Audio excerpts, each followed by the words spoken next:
My grandfather left me an empire worth $10 billion, but my family thought they could bully me into giving it all away. When I refused, my own parents threw my belongings onto the lawn in the pouring rain. They thought they had won. They thought a simple forensic accountant could not fight back against a ruthless hedge fund manager and a family of Manhattan elites.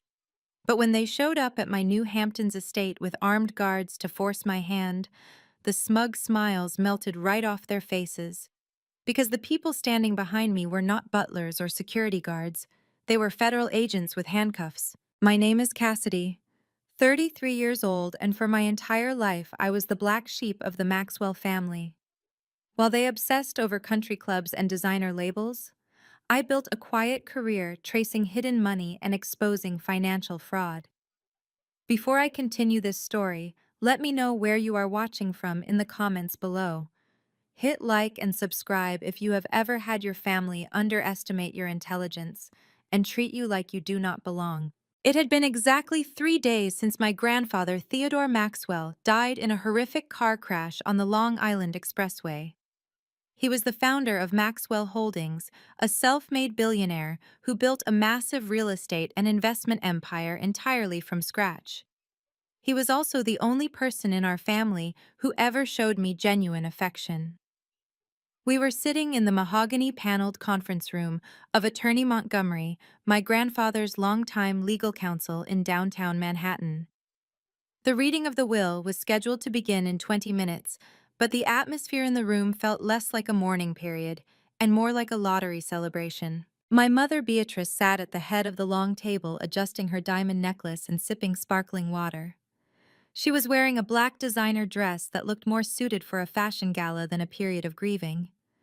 Next to her sat my father Richard, tapping his expensive leather shoes impatiently against the floor while checking stock prices on his phone. But the truly sickening display was happening right across from me.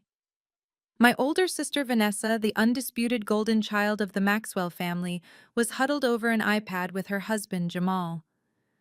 Jamal was a slick, smooth-talking hedge fund manager, a black man with a penchant for custom-tailored Italian suits and a ruthless reputation on Wall Street. Together, they were actively scrolling through a catalog of luxury yachts. "I like the sun deck on the 80-footer," Vanessa giggled, pointing at the screen with a perfectly manicured nail. "But maybe we should go up to the 100-foot model. We are going to need the extra space for entertaining in Monaco this summer." Jamal leaned back in his leather chair, exuding absolute arrogance. "Go for the 100-footer, babe." He flashed $1 million smile that did not reach his cold eyes. "The old man is leaving us $10 billion. We are not playing in the minor leagues anymore. I am going to double that money in my fund by next year anyway." I sat quietly in my modest gray suit, my hands folded tightly in my lap. My chest ached with a raw, suffocating grief. My grandfather was barely in the ground, and here they were dividing his life's work like scavengers picking at bones. He had taught me how to read financial statements when I was 12. He had encouraged me to get my accounting degree, telling me that knowing how money moves is the only way to know the truth about people. He was the only one who understood why I wanted to work for a living, instead of riding on the family coattails. "Is there any reason we are whispering about this?" Beatrice suddenly spoke up, her sharp voice cutting through the quiet hum of the air conditioning. "It is our money now. Theodore is gone. We should be planning the future of Maxwell Holdings." Richard nodded in agreement without looking up from his phone screen. Jamal is right. With that kind of capital injection, Jamal can finally expand his hedge fund operations globally, and Vanessa can launch that luxury lifestyle brand she has been talking about. I looked at my family, feeling entirely disconnected from their reality. "You do realize we are here to read his will, right?" I asked, my voice steady but tight with restrained emotion. "He just died. Could you at least pretend to have an ounce of respect for him?" The room went dead silent. 4 pairs of eyes snapped toward me, filled with a mixture of annoyance and pure disdain. Beatrice scoffed, rolling her eyes dramatically. "Oh, please, Cassidy, spare us the self-righteous act. We all know you are just bitter because you chose a boring dead-end career." She reached into her designer handbag, pulled out a checkbook, and quickly scribbled something down with a gold fountain pen. She ripped the check from the pad and tossed it across the polished wooden table. It fluttered and landed right in front of me. I looked down. It was a check for $10,000.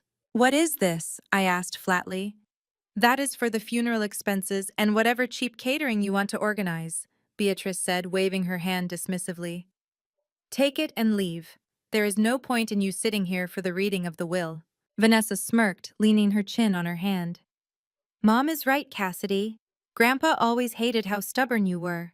You refused his help for college, you refused to work for his company, and you became a glorified bean counter. Do you honestly think he left anything to a penny-counting auditor who makes $80,000 a year?" Jamal chuckled, adjusting his gold Rolex watch. "Let us be real, Cassidy. You trace missing receipts for a living. You do not understand how real wealth operates.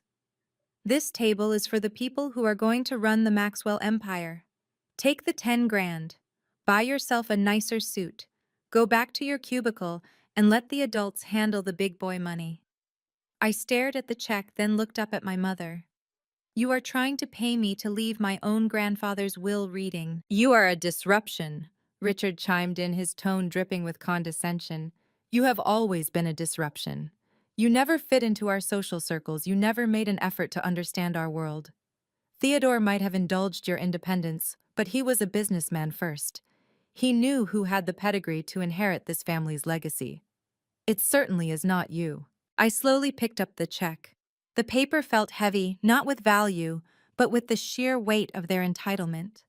They had spent my entire life making me feel small, treating my choice to build an independent, honest career as a personal insult to their inherited wealth. They truly believed that because I did not wear designer labels or attend elite charity galas, I was somehow invisible to the man who built the very fortune they were drooling over. Jamal leaned across the table, his dark eyes locking onto mine with predatory amusement. "Look, little sister, I will even be generous. Once the estate clears and I take over the investment portfolio, I will throw $1 million into a trust for you. Just enough so you never have to bother us again.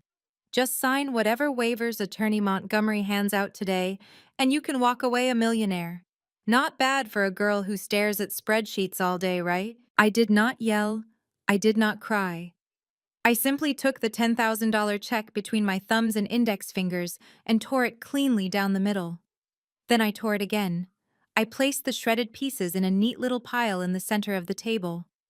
"I am staying right here," I said, my voice eerily calm. Beatrice gasped, her face flushing red with anger. "How dare you!" Before she could launch into another tirade, the heavy oak doors of the conference room swung open. Attorney Montgomery stepped in carrying a thick leather binder. His face was grave, his eyes tired. "Good morning, everyone," he said, taking his seat at the head of the table.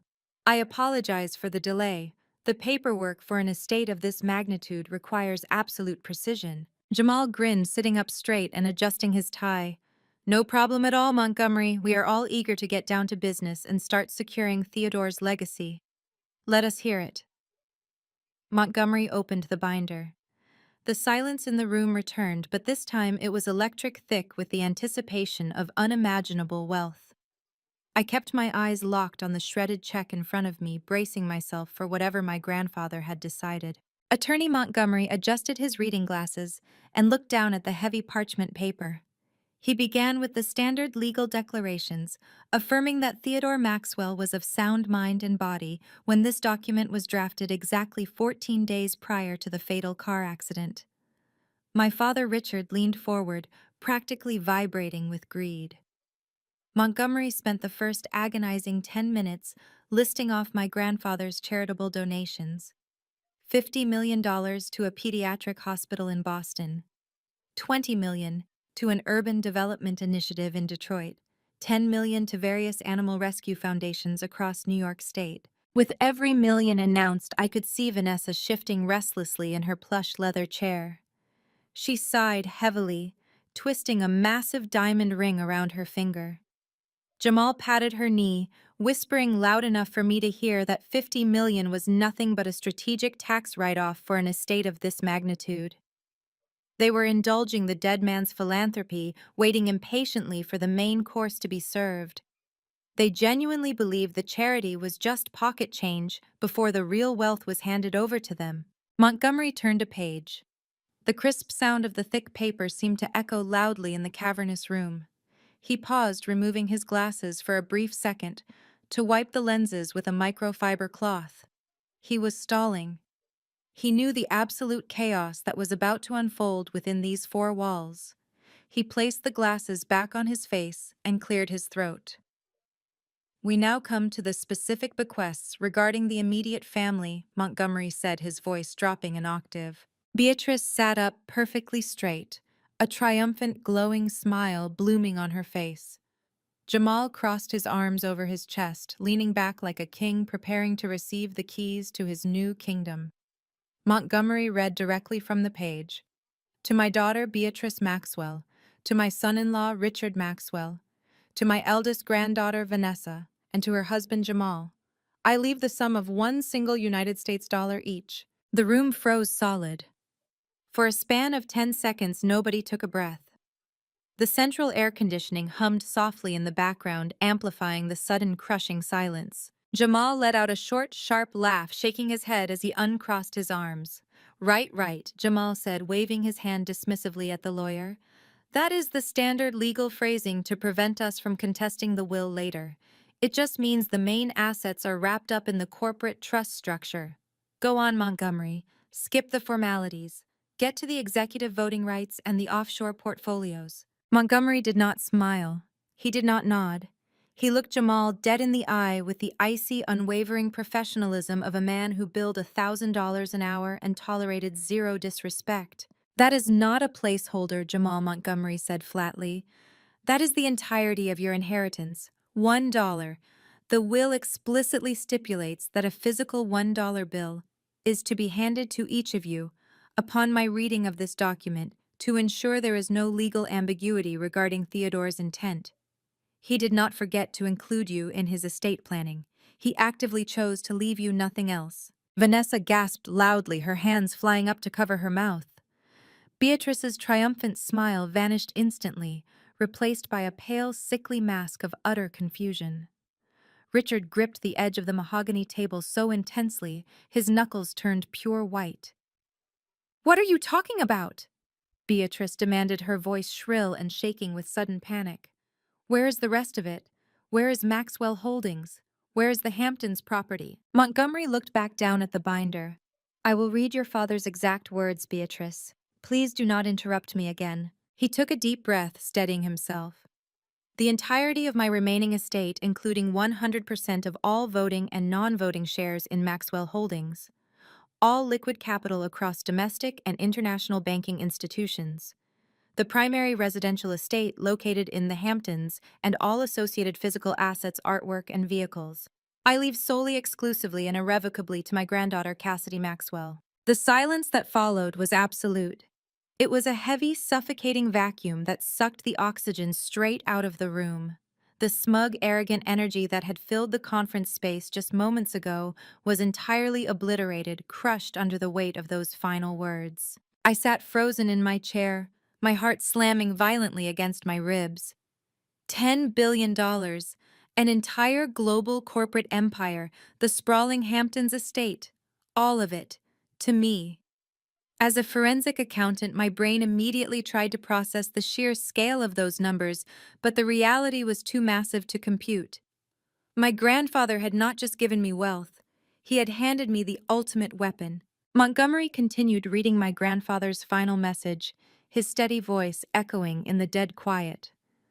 "I leave this empire to the only person in this family who understands the true value of $1, the grueling labor required to earn it, and the absolute integrity required to protect it. Cassidy has never asked me for a handout. She has built her life on truth and diligence. I trust her forensic mind to clean up the rot that has infected certain branches of my legacy. She is my sole heir." Montgomery closed the thick leather binder with a definitive, echoing thud. The physical shift in my family was a magnificent spectacle of human greed collapsing in on itself. Jamal's custom-tailored Italian suit suddenly seemed too tight for him. He stared at me, his dark eyes wide and bloodshot, his jaw literally unhinged. The confident, ruthless Wall Street predator had been reduced to a gaping, paralyzed statue. Vanessa dropped her iPad. It clattered harshly against the hardwood floor, the glass screen shattering loudly, but she did not even look down to check the damage. She just stared at me with pure, unadulterated horror, her chest heaving as she struggled to pull air into her lungs. Beatrice looked like she was about to physically vomit. She opened her mouth to speak, but only a raspy, breathless wheeze came out.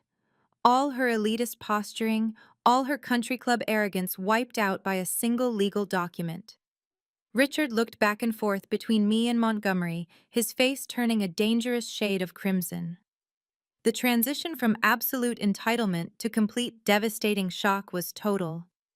They had walked into this room expecting to become billionaires, and they were walking out with a single-dollar bill. The deafening silence lasted only a moment before the shockwave hit. The explosion of anger was instantaneous and violent. Richard slammed both of his fists down onto the polished mahogany table with such force that the crystal water glasses rattled, spilling ice water across the expensive wood surface. "This is a total fraud," Richard roared, his face contorting into an ugly mask of rage. "You forged this document. Or worse, you manipulated him." He pointed a trembling accusatory finger directly at my face. My father was 82 years old. He was slipping. His mind was not right. And you opportunistic little parasite, you used your forensic accounting tricks to confuse a senile old man into signing away his entire empire. Beatrice shrieked, finally finding her voice as she stood up, her chair scraping loudly against the floorboards. "Richard is exactly right," she yelled, leaning over the table. "You isolated him. You filled his head with lies about our investments and our lifestyle. You think we do not know what you do for a living. You dig up financial dirt. You probably manufactured some fake report to make us look bad, so he would rewrite the will in your favor. I am his only daughter. This wealth is my birthright. I carried you for 9 months, and this is how you repay me, by stealing my legacy." I sat perfectly still, letting their unhinged accusations wash over me. I did not flinch, and I certainly did not raise my voice to defend myself. The irony of their words was rich. Theodore Maxwell possessed a sharper mind at 82 than Richard and Beatrice combined. He had never been senile. He simply started paying closer attention to the family ledger, and he asked me to verify the terrifying discrepancies he found. I did not manufacture anything. The math did all the talking. But I was not about to explain my forensic audits to them in this boardroom. Seeing that screaming was getting them nowhere, Jamal decided it was time to deploy his Wall Street negotiation tactics. He stood up, adjusted his custom-tailored suit jacket, and walked slowly around the large table. He positioned himself deliberately between my chair and the heavy oak exit doors, using his tall, broad frame to block my path. It was a classic intimidation maneuver, a physical threat designed to make me feel small, helpless, and completely cornered. "Let us all take a breath and approach this rationally," Jamal said, his voice dropping into a smooth, dangerously calm register. He leaned over my chair, placing his large hands heavily on the armrest to physically box me in. I could smell his expensive cologne, sharp and overpowering, attempting to suffocate my personal space. "Cassidy, listen to me very carefully," he continued, a predatory smile returning to his face. "You are playing a very dangerous game, and you are entirely out of your depth.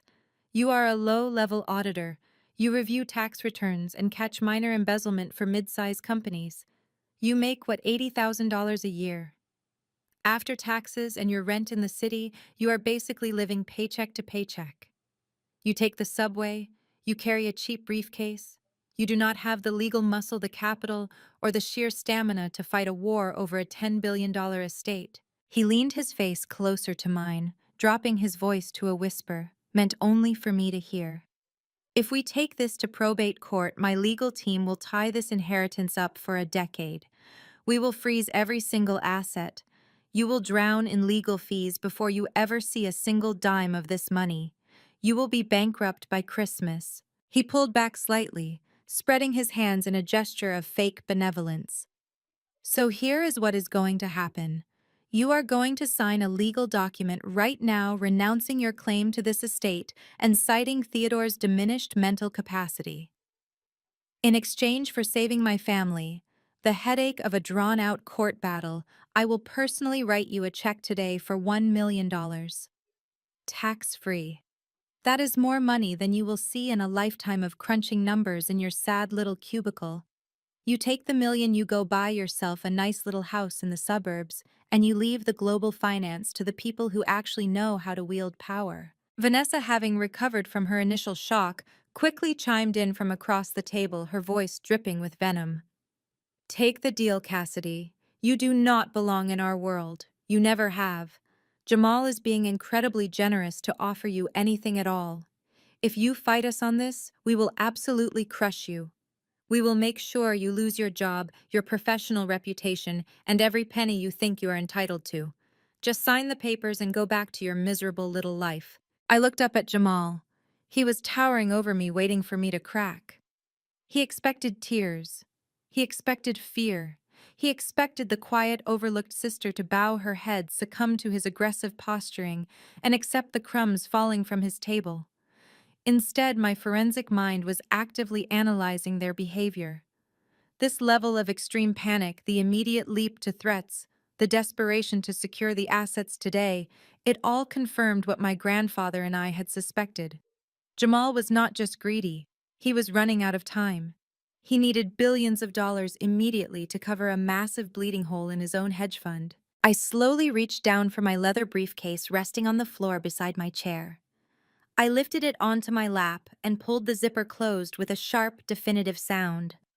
I stood up, forcing Jamal to take a rapid half-step back to avoid a physical collision. I was significantly shorter than him, but in that moment, I did not yield a single inch of ground. I looked him dead in the eye. I did not blink. I did not raise my voice. I simply let the absolute, unshakable certainty of my position radiate through the room. No. The single word hung in the air, sharp and heavy as an anvil. Jamal's confident, predatory smirk faltered, his brow furrowed in genuine confusion. "Excuse me," I said. "No." I repeated, my tone utterly flat and devoid of any emotion. "I am not taking your $1 million. I am not signing away my grandfather's legacy, and I am certainly not intimidated by a man whose hedge fund is currently bleeding capital faster than he can legally cover it up." Jamal's face drained of color, his jaw locked tightly. The sudden, calculated mention of his financial bleeding hit a nerve he thought was perfectly hidden from the world. Before he could recover his composure or attempt another physical threat, I stepped around him with deliberate, measured steps. I turned back to face my parents and my sister one last time as I reached the door handle. "You have your dollar," I said calmly, looking directly at my mother's horrified face. "Spend it wisely." Without waiting for another word, I walked straight out. Behind me, the conference room erupted into absolute unhinged chaos. Beatrice began screaming my name, her voice cracking with pure hysteria. Richard was shouting threats of endless lawsuits and total destruction, his voice echoing violently off the mahogany walls. Vanessa was sobbing in absolute rage, demanding that Jamal do something to physically stop me. I did not look back. I stepped out into the quiet, thickly carpeted hallway of the law firm and let the heavy oak doors click shut behind me, sealing their frantic, greedy screams inside. The elevator ride down to the street level was the quietest 60 seconds I had experienced all week. The adrenaline from the boardroom was still rushing through my veins, but my mind was already shifting into high gear, calculating the logistical steps I needed to take. I had been staying at my parents' Manhattan townhouse for the past 4 days to help organize my grandfather's memorial service. I needed to get back there, grab my travel bags, and figure out my next move. The sky above New York City was already darkening, heavy gray clouds rolling in off the Atlantic. By the time my taxi navigated through the afternoon traffic and pulled up to the curb outside their pristine, multi-million-dollar townhouse, a torrential downpour had begun. I paid the driver and stepped out into the freezing rain, pulling my coat tight around my shoulders. I did not even make it to the front gate before I stopped dead in my tracks. My belongings were not inside waiting for me to pack. They were scattered across the meticulously manicured front lawn. Two of my suitcases had been thrown with such force that the zippers had burst open. My blouses, my work skirts, my shoes, and my personal toiletries were soaking wet, plastered against the muddy grass. A silk dress I had bought with my very first accounting paycheck was tangled in a rose bush, ruined by the thorns and the mud. A framed photograph of me and my grandfather, one of the few possessions I brought with me for comfort during the funeral, lay shattered on the cobblestone walkway. I looked up. Beatrice stood perfectly dry under the grand covered portico of the townhouse entrance. Richard stood right behind her, his arms crossed over his chest, his face set in a hard, unforgiving scowl. They had beaten me here. Jamal must have arranged a private car to speed them back from the law firm, just so they could orchestrate this petty theatrical display of power.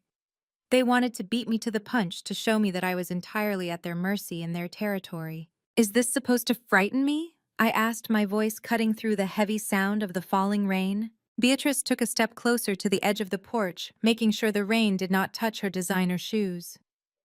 "This is your reality check, Cassidy," she spat, her voice echoing loudly in the street. "You think a piece of paper from a dead man makes you powerful? You are nothing. You have no home here. You have no family here. I brought you into this world and I can just as easily erase you from it." I stood in the downpour, letting the cold water run down my face and soak my hair.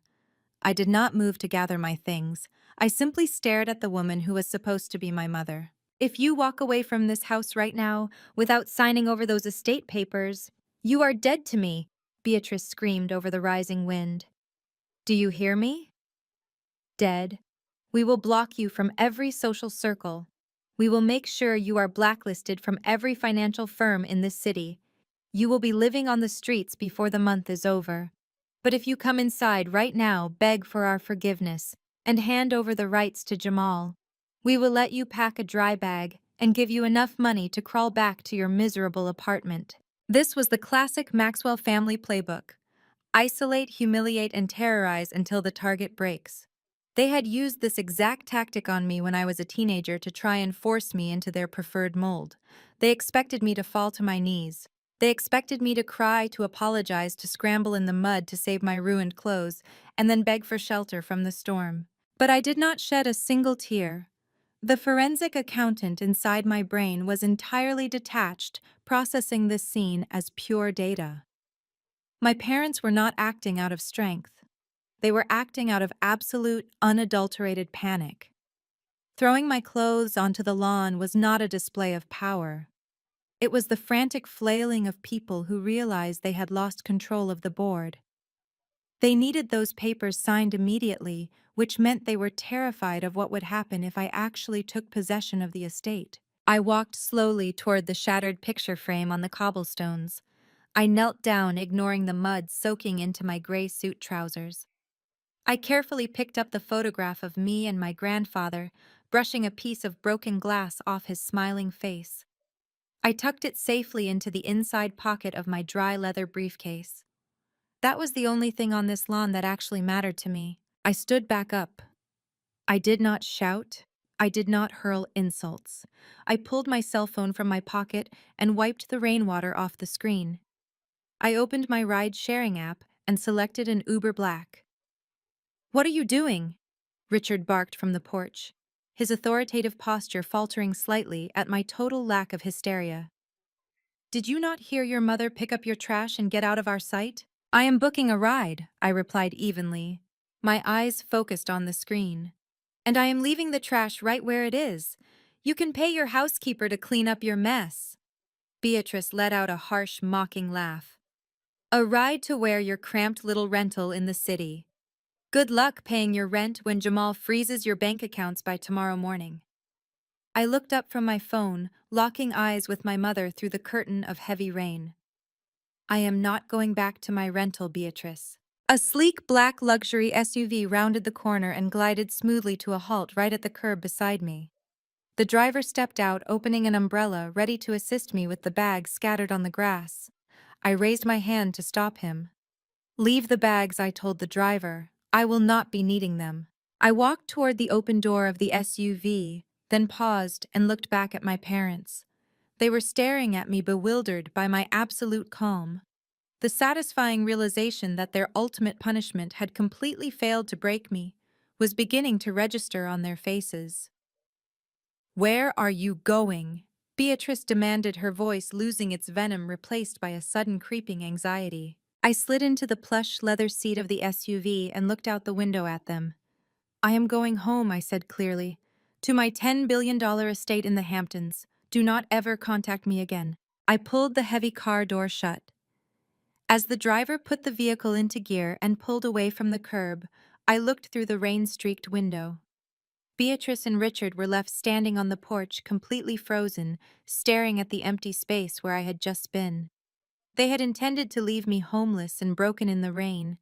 Instead, they had just watched me walk away with a multi-billion-dollar empire without shedding a single tear.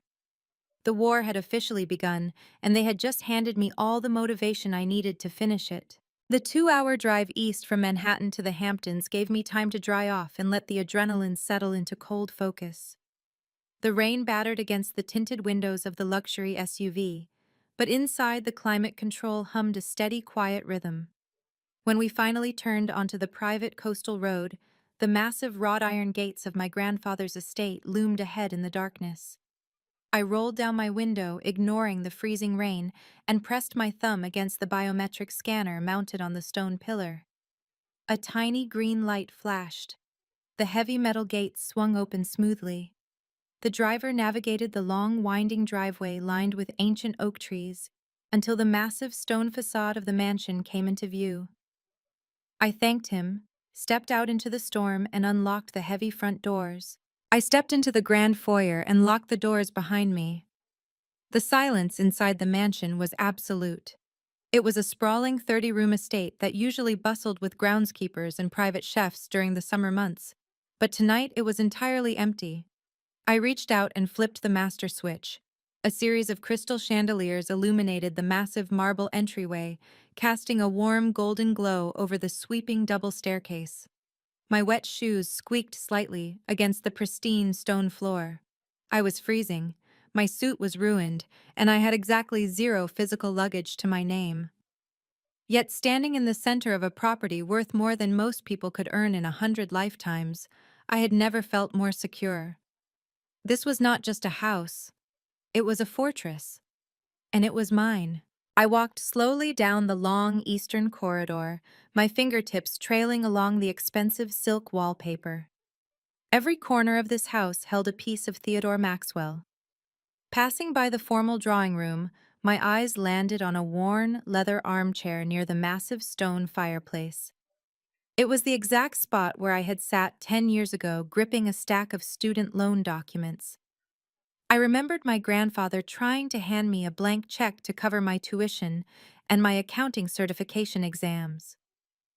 I had pushed the check back across the coffee table. I told him that if I took his money, Beatrice and Richard would spend the rest of my life claiming they bought my success.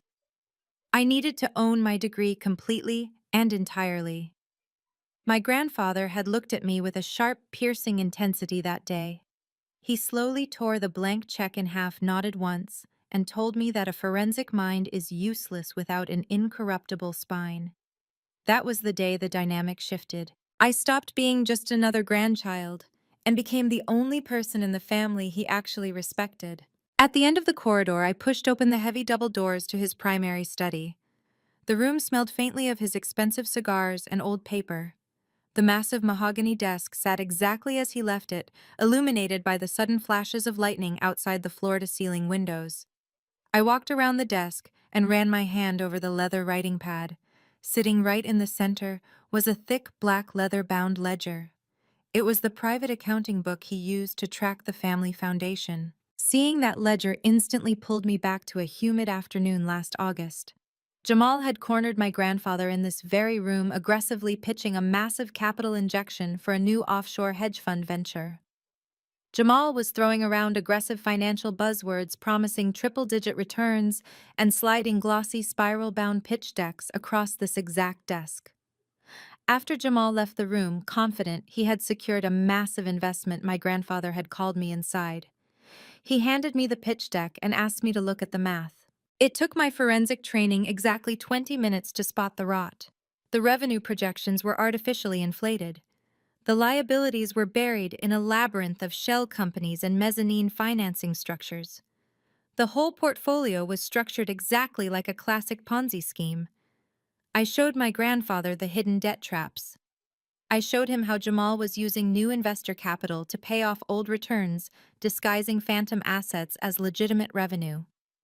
When I circled the damning numbers with a red pen, my grandfather did not look angry. He looked terrified. I stood in the quiet study staring down at the black ledger. Theodore Maxwell had built an empire from the ground up. He knew how to spot a bad deal, but he had trusted his family. He had trusted Vanessa and her flashy, smooth-talking husband. When I proved that Jamal was siphoning money through ghost accounts, it broke my grandfather's heart, but it also woke him up. He realized the parasites were already inside the house. I pulled the heavy leather chair out and sat behind the mahogany desk. I opened the black ledger. The final pages were filled with my grandfather's frantic, cramped handwriting. There were long lists of routing numbers, dates of massive wire transfers that Jamal had authorized without permission. And at the very bottom of the last page, a single line written in red ink caught my eye. The combination is not in the numbers. It is in the blood.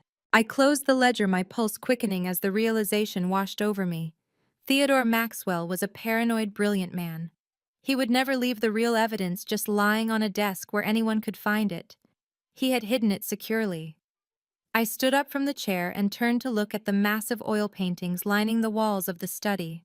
The real battle was just beginning, and I needed to find the ammunition he had left behind for me. I slowly stepped away from the mahogany desk, my eyes scanning the perimeter of the dimly lit study.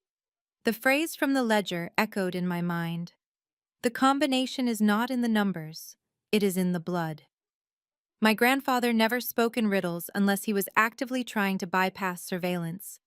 He built his empire in an era where handshakes mattered, but he adapted to the digital age with a terrifying paranoia. He knew Jamal had access to his digital networks.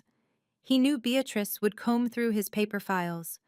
If he had hidden the ultimate proof of their financial crimes, it had to be somewhere physical, somewhere strictly locked away from the greedy hands of his own children. I approached the eastern wall of the study, which was lined with massive gold-framed oil paintings.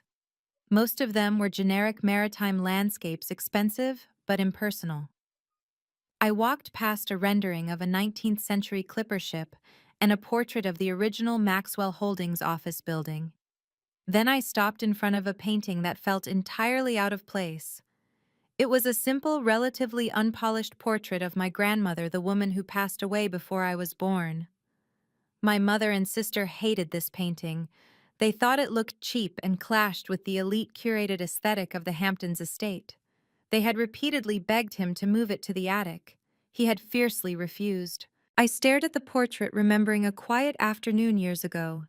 My grandfather had caught me admiring it and told me that blood and loyalty were the only two currencies that survived inflation.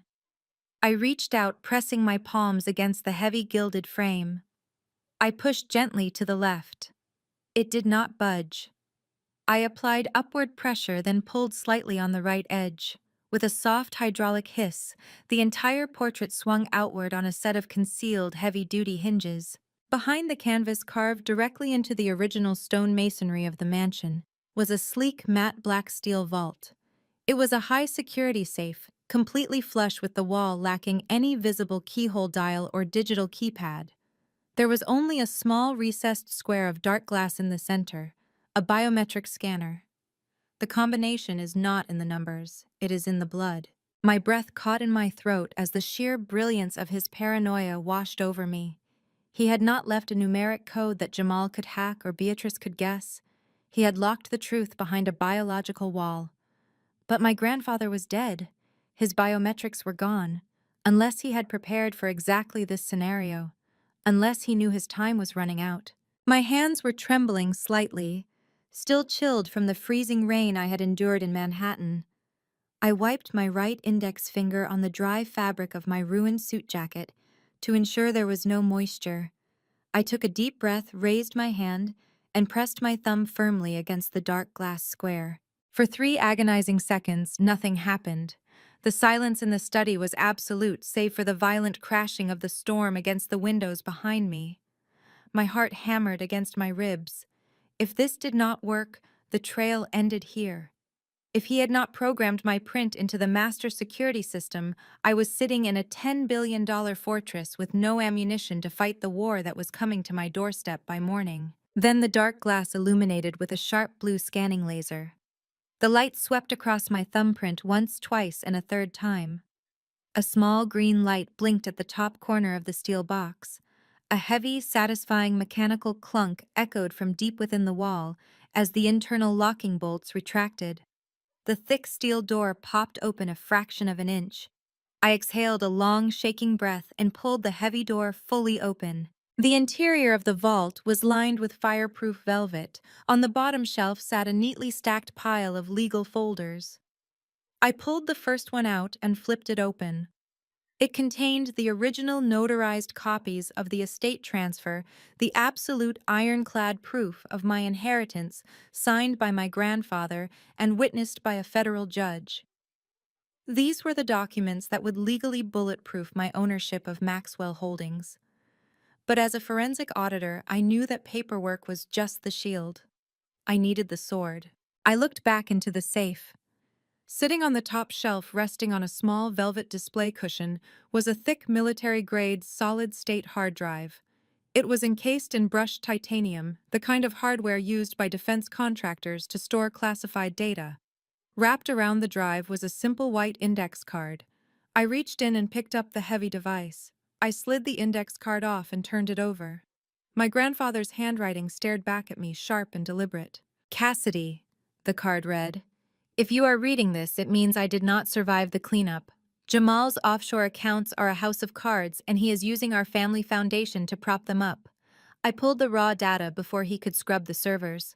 "The encryption key is the exact dollar amount of the first student loan payment you made by yourself. Burn them to the ground." I stood in the quiet study, gripping the cold titanium hard drive in my hand. The weight of what I was holding was staggering. This was not just a collection of spreadsheets and bank statements. This was the definitive, undeniable proof of massive financial fraud. My grandfather had not just died in a tragic accident. He had been eliminated because he found out what Jamal and my parents were doing, and he was gathering the evidence to expose them. They had orchestrated his death to cover their tracks, believing they could simply inherit his empire and use his billions to plug the bleeding holes in their own illegal schemes. They thought they had won. They thought getting rid of Theodore Maxwell meant their secrets were buried forever. They had no idea that he had passed the torch to the only person in the family equipped to dissect their financial crimes piece by piece. I walked back to the mahogany desk and powered up the high-end desktop computer sitting in the corner. I plugged the encrypted hard drive into the secure port. A password prompt immediately flashed on the screen demanding the decryption key. I did not even have to check my personal records. I knew that number by heart. It was the exact amount I had scraped together from working double shifts at a campus coffee shop, the first payment I made to ensure I owed my family absolutely nothing. I typed the numbers in and hit enter. The progress bar flashed green and the drive unlocked. A massive directory of folders populated the screen. Offshore wire transfers, shell company registrations, forged signature logs, and terrifying communication records. I sat down in my grandfather's leather chair, the glow of the monitor illuminating the dark study. The forensic accountant took over completely. I cracked my knuckles and began to dig through the digital graveyard my grandfather had left me. I was going to find every single stolen dollar, every illegal wire transfer, and every lie they had ever told, and I was going to use it to rip their entire world apart. The raw data on the titanium drive was a massive tangled web of financial obfuscation. My grandfather had managed to download the core transaction logs from Jamal's servers, but raw logs are just noise without the right translation. I pulled my personal laptop from my briefcase, booted up my specialized forensic accounting suite, and bridged the connection via a secure encrypted cable. I imported the millions of rows of transaction data into a visualization mapping tool. I needed to see exactly how the blood flowed through this corrupt financial body.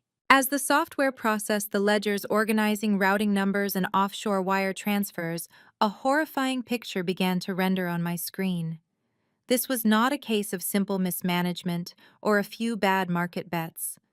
Jamal had constructed a textbook Ponzi scheme scaled up to an institutional level. He had been promising his high net worth clients consistent double-digit returns in a volatile market. For the first 2 years, it looked like he was a Wall Street genius, but the math never lies. He was not generating actual profits. He was simply taking the massive capital injections from his newest investors and using them to pay the aggressive returns he had promised to his oldest clients. I ran a secondary script to isolate the funding streams. The screen lit up with a sprawling network of shell companies registered in the Cayman Islands, Cyprus, and Delaware. Jamal had layered the transactions, beautifully bouncing the money through dummy corporations to wash the origin before depositing it into the hedge fund's primary liquidity accounts. It was a sophisticated integration phase designed to fool standard tax audits. But forensic accounting looks for the gaps, the phantom yields that have no underlying asset generating the cash. Jamal had run out of new investors 6 months ago. The pyramid was collapsing, and he needed a massive influx of cash to keep his early investors from triggering a run on the fund. That was where my parents came in. I opened a folder labeled Foundation Transfers. My stomach churned as I read the authorization signatures on the digital PDF files. Richard and Beatrice Maxwell, my parents. They were the primary board members of the Maxwell Family Charitable Foundation, a tax-exempt entity my grandfather had funded with hundreds of millions of dollars meant for cancer research, housing development, and education grants. The documents showed that starting last October, my parents had authorized a series of emergency loans from the charitable foundation to a holding company named Vanguard Apex. I cross-referenced the holding company's tax identification number with Jamal's network. It was a direct pipeline. My parents had knowingly embezzled over $100 million from a federally registered charity to prop up their son-in-law's collapsing Ponzi scheme. They did not just turn a blind eye. They were fully complicit. They had actively participated in federal wire fraud, tax evasion, and the embezzlement of nonprofit funds. I stared at the digital signatures of the people who had raised me, the people who had thrown my clothes into the freezing rain just hours ago, telling me I was a worthless disappointment. They had draped themselves in designer clothes and country club elitism while literally stealing from dying children to finance their luxury yachts and vanity lifestyle brands. I dug deeper into the audit trails my grandfather had assembled. He had noticed the liquidity drain in the foundation during his quarterly review. Theodore Maxwell was old school. He did not confront them immediately. He hired private investigators and forensic data analysts to quietly shadow the money. He built an airtight case.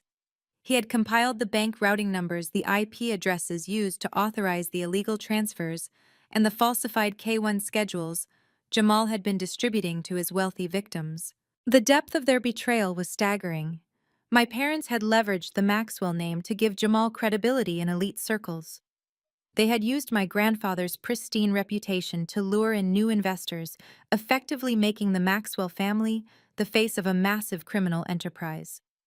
If the Securities and Exchange Commission or the FBI caught wind of this, without proper context, the entire Maxwell legacy would be destroyed.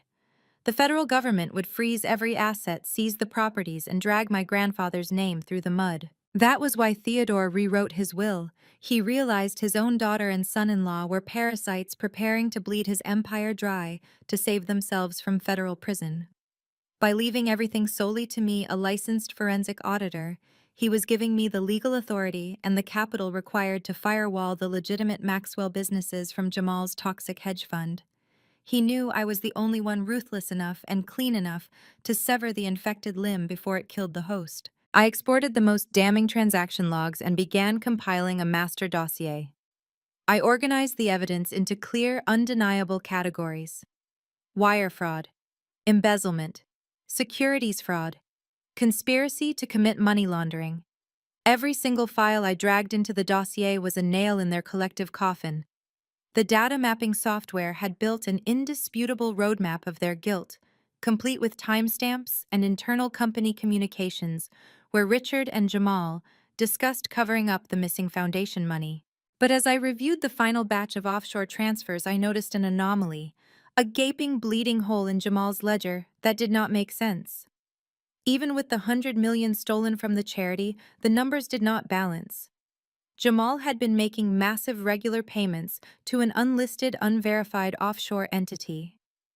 These were not returns paid to angry hedge fund clients. These were structured, aggressive wire transfers that bypassed standard banking protocols. They looked exactly like extortion.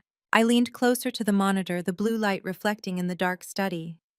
The forensic puzzle was shifting rapidly. My family had not just stolen from a charity to keep up appearances. They were funneling millions into a black hole, and the entity on the receiving end was draining them dry. The sheer panic they displayed today, the desperation to force me to sign over a $10 billion estate, was not just about maintaining their lavish lifestyle or keeping the SEC off their backs. They were running for their lives. I just needed to find out who was chasing them. I sat back in the leather chair, staring at the financial labyrinth mapped out on my screen. The embezzlement was undeniable. The Ponzi scheme was a ticking time bomb. But as I scrubbed through the final batch of data, a chilling pattern emerged. The extortion payments Jamal was making, the millions funneled into that black hole, were timed perfectly with shifts in my grandfather's audit schedule. My grandfather was not just investigating Jamal's hedge fund. He was actively preparing to dismantle it. I opened a folder labeled Federal Communications. Inside were draft emails addressed to the Director of Enforcement at the Securities and Exchange Commission and the special agent in charge at the FBI's Economic Crimes Division in New York. The drafts detailed the fraudulent activity, the misappropriation of foundation funds, and explicitly named Jamal, Richard, and Beatrice as the primary architects. But there was something else, a subfolder titled The Cleanup. I clicked it open. It contained a series of encrypted voice memos recorded on my grandfather's personal dictaphone. I plugged in my headphones, my hands shaking slightly, and hit play on the most recent file dated just 3 days before his fatal accident. My grandfather's voice, raspy but terrifyingly lucid, filled my ears. "They know I've found it," he said, the audio crackling slightly.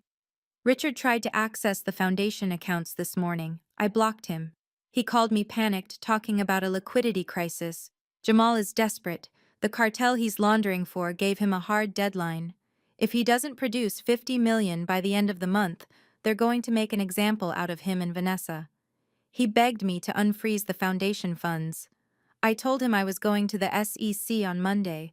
I told him he was going to prison and I was going to make sure the Maxwell name survived the fallout." A heavy silence stretched on the recording before his voice returned lower and filled with a profound, crushing sorrow. "Beatrice called me an hour later, my own daughter. She didn't apologize. She didn't beg. She told me that if I went to the feds, I would destroy the family. I told her the family was already destroyed. She said I was leaving them no choice." I stopped the recording. The words hung in the air, cold and definitive. Leaving them no choice. I opened the next file, a PDF, containing a private investigator's report on a man named Elias Thorne. The report detailed Thorne's extensive criminal record, primarily involving vehicular sabotage and staged accidents for high-profile clients trying to collect insurance payouts. There was a bank routing number highlighted in red at the bottom of the page. I quickly ran that routing number through my forensic software, cross-referencing it with Jamal's offshore accounts. The match was instantaneous. 2 days before my grandfather's car careened off the Long Island Expressway, an offshore shell company controlled by Jamal wired $200,000 into an account linked to Elias Thorne. My stomach churned violently. It was not an accident. It was a hit. Jamal and my parents knew my grandfather was going to the feds on Monday. They knew the $50 million cartel deadline was looming. They realized they could not talk him out of it, and they could not access the foundation funds as long as he was alive and in control. So they paid a professional mechanic $200,000 to cut the brake lines on his vintage Aston Martin. They murdered him. They murdered my grandfather to silence him, to stop the SEC investigation, and to seize control of his $10 billion estate so they could pay off a cartel and continue funding their lavish, fraudulent lifestyle. The grief I had been suppressing since the funeral finally broke through, morphing instantly into a white-hot, consuming rage. They had not just stolen from a charity. They had not just humiliated me and thrown my belongings into the freezing rain. They had killed the only person in this family who ever loved me, the man who built the empire they were trying to steal. I looked at the digital trail mapping their guilt. It was an airtight case for murder conspiracy and massive financial fraud, but I also knew the reality of the American justice system.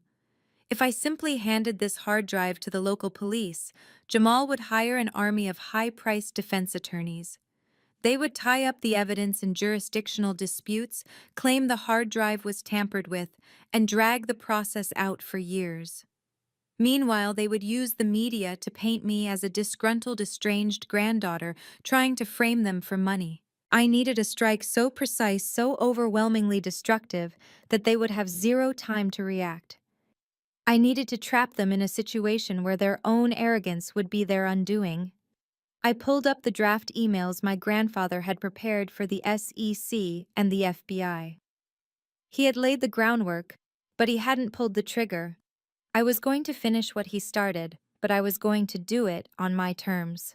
I drafted a new email bypassing the general tips line and targeting a very specific contact I had cultivated during my years as a forensic auditor special agent, Marcus Keller, at the FBI's Economic Crimes Division.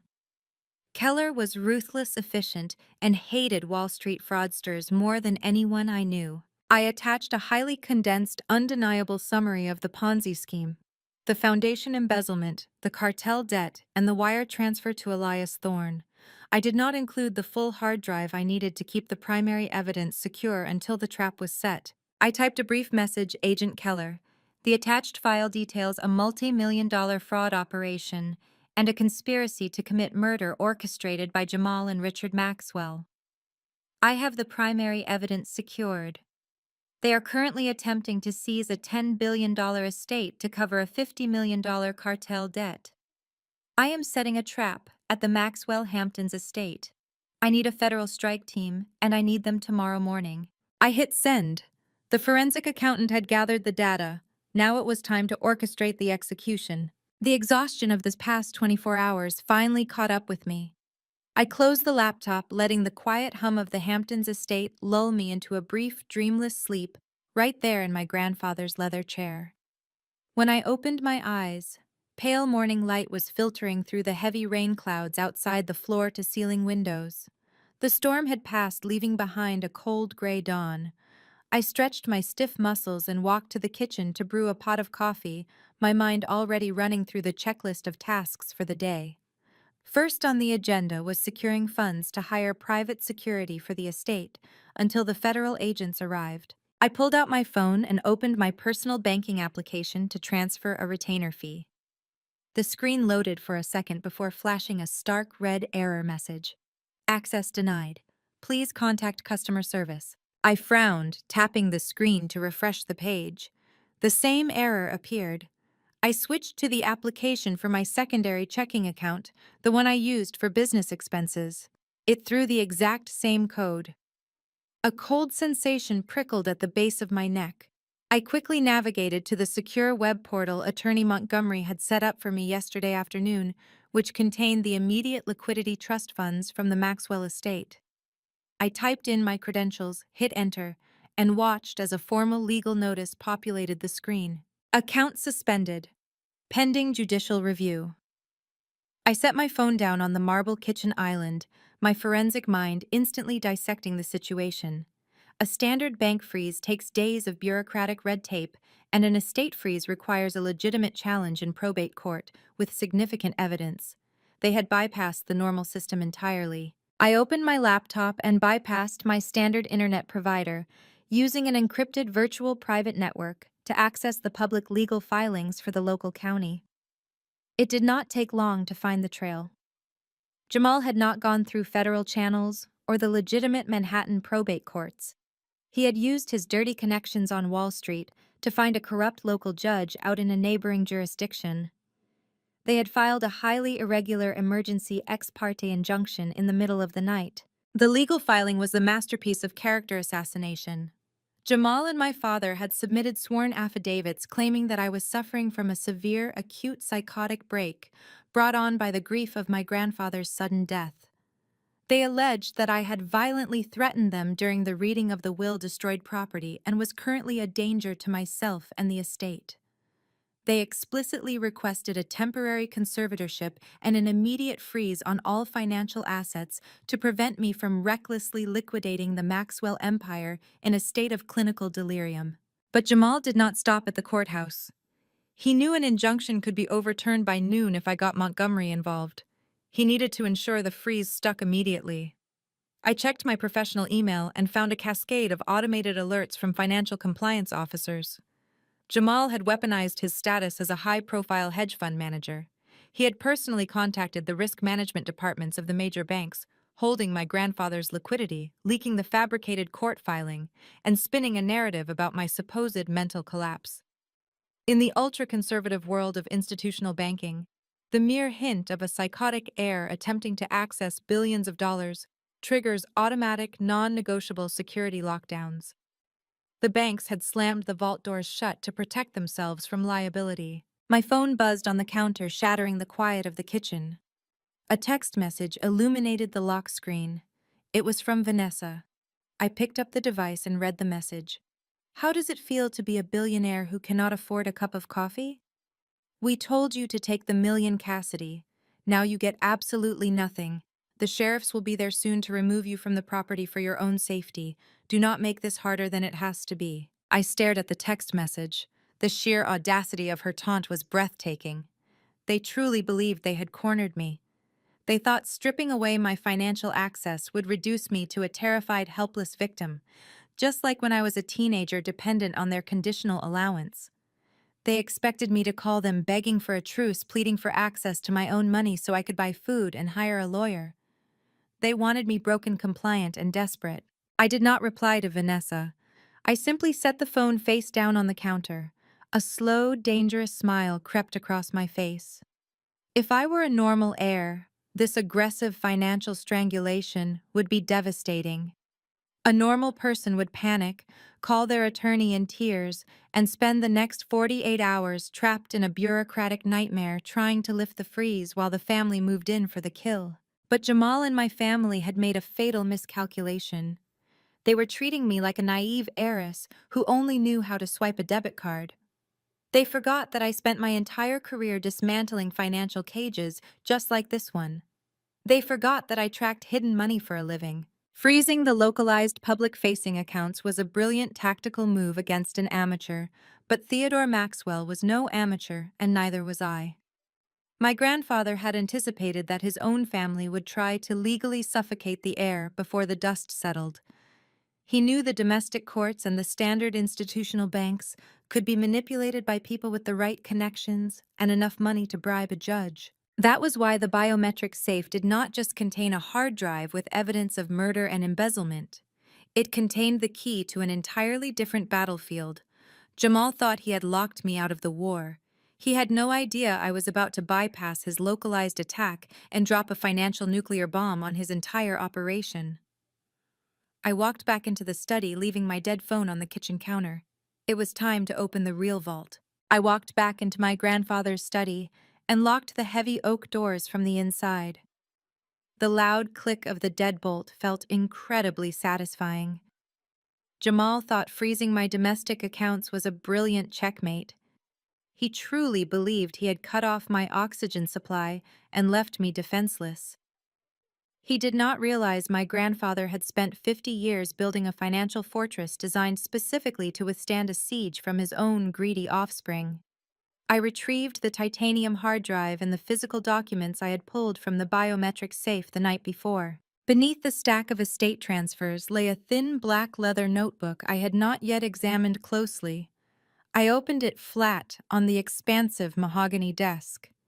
The crisp pages were filled with handwritten alphanumeric codes, internet protocol addresses, and routing numbers tied to banking institutions in Zurich, the Cayman Islands, and Singapore. This was Theodore Maxwell's ghost network. These were offshore shell companies completely insulated from the American judicial system and entirely immune to a forged local injunction from a corrupt county judge. I booted up my secondary forensic laptop, a machine I kept completely scrubbed of personal identifiers and equipped with military-grade encryption protocols. I established a secure connection through multiple proxy servers, masking my location to appear as if I were logging in from a corporate terminal in Geneva. I navigated to the portal of a highly exclusive Swiss private bank. The login screen did not ask for a username or a simple password. It asked for a sequence of secure token keys. I typed in the 12-digit alphanumeric code from the black notebook, followed by a secondary password my grandfather had memorized and passed down to me in a casual conversation years ago. The screen turned green. Access granted. The dashboard populated with a stunning array of decentralized trust accounts. I was looking at a reserve holding $50 million in completely liquid, untraceable capital. Jamal could freeze my checking account all he wanted. He could not touch a single cent of this. I immediately opened a secure payment gateway and wired a massive retainer fee to a private security firm based in New York City, authorizing them to deploy an armed perimeter team to the Hamptons estate within the hour.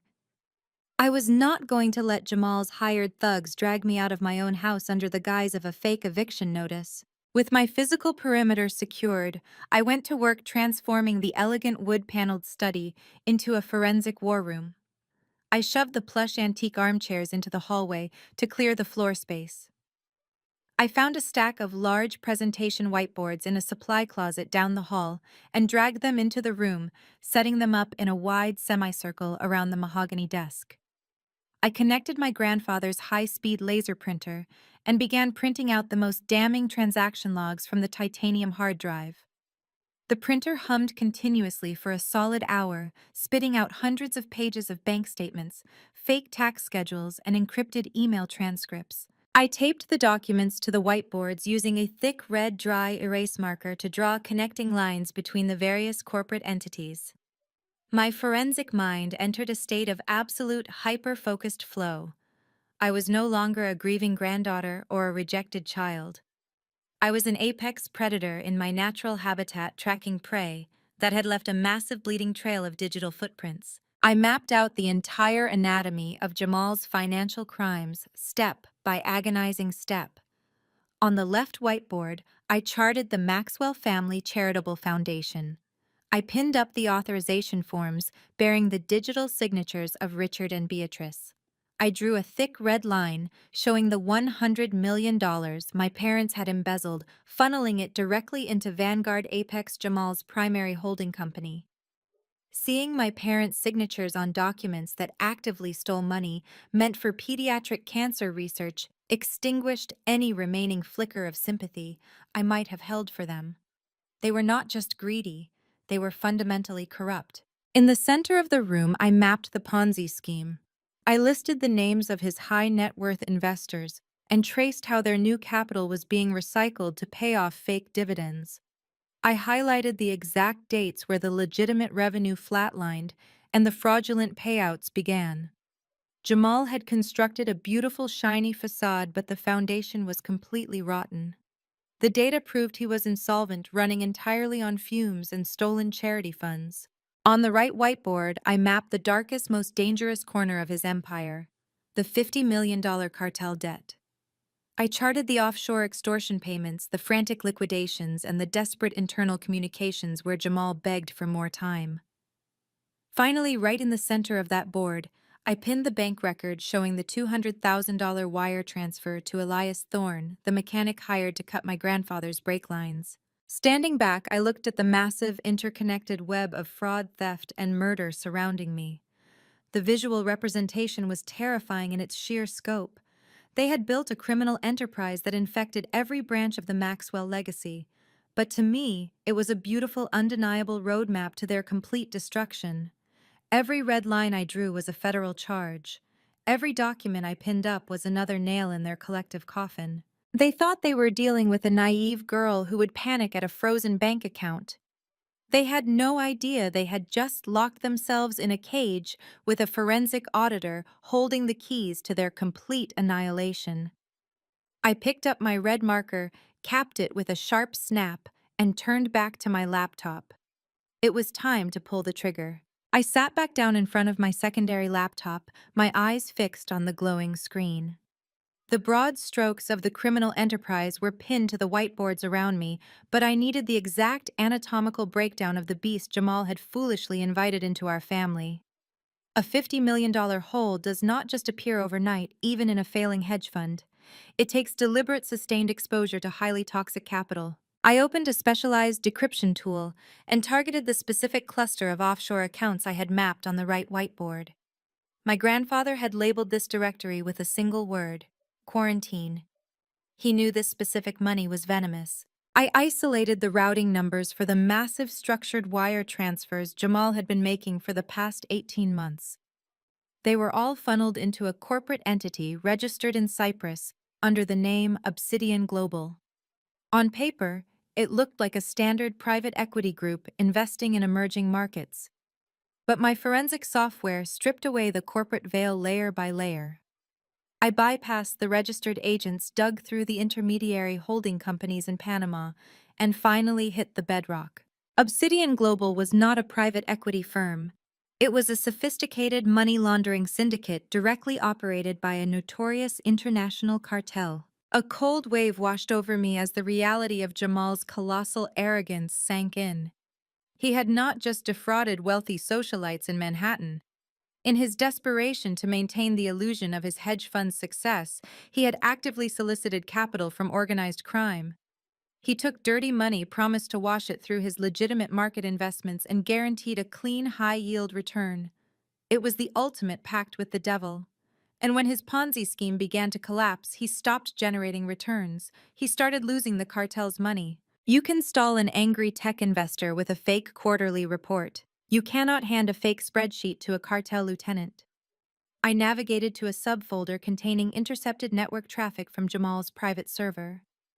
My grandfather had utilized a shadow program to mirror Jamal's encrypted messaging application. I opened the chat logs. The transcripts were a terrifying descent into sheer animalistic panic. The messages from the Obsidian Global handler were sparse, chillingly polite, and undeniably lethal. At first, they simply asked for status updates on their yields. Then the tone shifted. 6 months ago, the messages demanded a full return of their initial $50 million principal. Jamal's responses were frantic, filled with pathetic excuses about market volatility and liquidity constraints. He begged for more time, promising exponential returns if they just gave him another quarter to reorganize his portfolio. The final message from the cartel was dated just 1 week ago. It was not a request, it was a death sentence. I read the transcript aloud, the words tasting like ash in my mouth. We do not tolerate delays, Jamal. You have utilized our capital to fund your personal lifestyle. This is unacceptable theft. You have until Friday at midnight Eastern Standard Time to wire the full $50 million to the designated account. If the funds do not clear, we will not send lawyers. We will send our collection team to your residence. Your wife, Vanessa, will be held accountable alongside you. Do not test our resolve. I checked the calendar on my laptop. Friday at midnight. That was exactly 48 hours from now. The revelation hit me like a physical strike to the chest. The entire scene at Attorney Montgomery's office suddenly made perfect sense.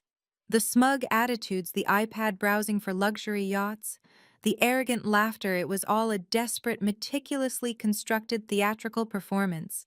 Jamal and Vanessa were not casually planning a summer in Monaco. They were staring down the barrel of a loaded gun, sweating in sheer terror, putting on a brave face to ensure the lawyer suspected nothing. They needed my grandfather's $10 billion estate to unlock the $50 million in liquid cash required to save their own lives. When Montgomery announced that the entire empire belonged to me, he was not just cutting them out of a fortune, he was signing their death warrants. That was why Richard and Beatrice were so hysterical. That was why they had murdered my grandfather by cutting the brakes on his car. Theodore Maxwell was going to the federal authorities, which would have instantly frozen every single account tied to the family including the foundation funds Jamal desperately needed to pay off the cartel. They killed the patriarch of our family not just out of greed, but out of pure, unadulterated survival instinct. They thought eliminating him would give them immediate control of the capital. Instead, he had bypassed them entirely and handed the keys to me. I stared at the chat logs, feeling a strange, hollow sensation in my chest. My sister and my parents were currently trapped in a burning building of their own making. If I signed over the estate papers, they would instantly wire the money to Cyprus, save themselves from the cartel, and then systematically destroy my life to ensure I could never expose them. If I held my ground, the cartel would execute Jamal and Vanessa by the weekend. A weaker person might have felt a surge of familial duty.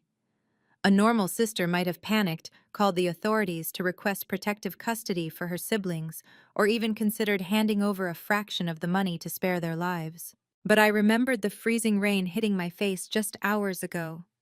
I remembered my ruined clothes scattered in the mud. I remembered Beatrice standing dry on the porch telling me I was dead to them. I remembered Vanessa texting me to mock my frozen bank accounts, reveling in her attempt to starve me out. They were facing execution by an international crime syndicate, and yet they still prioritized trying to emotionally and financially destroy me. They were venomous to the core. I was not going to save them. They had dug their own graves, and they had filled them with the stolen money of cancer patients and the blood of my grandfather. I was simply going to ensure that when the hammer fell, it fell exactly where I wanted it to, and the Maxwell empire remained completely untouched by the blast radius. I minimized the chat transcripts and opened a clean, secure terminal window. The deadline was Friday at midnight. Jamal was running out of oxygen, which meant his next move would be reckless, violent, and utterly predictable. He could not wait for a drawn-out legal battle. He could not rely on fake court injunctions. He needed my physical signature on a transfer of assets document, and he needed it today. I cracked my knuckles. My eyes locked on the glowing monitor. It was time to give my brother-in-law exactly what he wanted on a silver platter rigged with federal explosives. I minimized the cartel chat logs and opened my standard public-facing email client. As a forensic auditor, I spent years teaching corporate clients how to secure their communications against corporate espionage. I knew exactly how hackers infiltrated networks, which meant I knew exactly how to leave the front door wide open while making it look like a terrified accident. Jamal was desperate, but he was not stupid. He had likely hired a dark web tech firm to monitor my digital footprint the moment I walked out of the law firm yesterday. They would be tracking my IP address, monitoring my unsecured traffic, waiting for me to make a mistake. I was going to give them a masterpiece of a mistake. I opened a new message addressed to Attorney Montgomery. I did not use the secure portal he had set up for me. I did not use a virtual private network. I routed the connection straight through the standard, easily intercepted commercial wireless network of the Hamptons estate. I even disabled the basic firewall on my router. I wanted the data packets to be so exposed that a first-year computer science student could intercept them. I began to type deliberately, letting my fingers slip to create typos, formatting the message to look like the frantic, terrified ramblings of a woman who had just realized she was in way over her head. Montgomery. The email began. Please respond immediately. Jamal froze all my bank accounts. I cannot access a single dollar. I am trapped out here at the Hamptons property, and I am completely terrified. Beatrice and Richard threw me out in the rain yesterday and threatened to destroy me.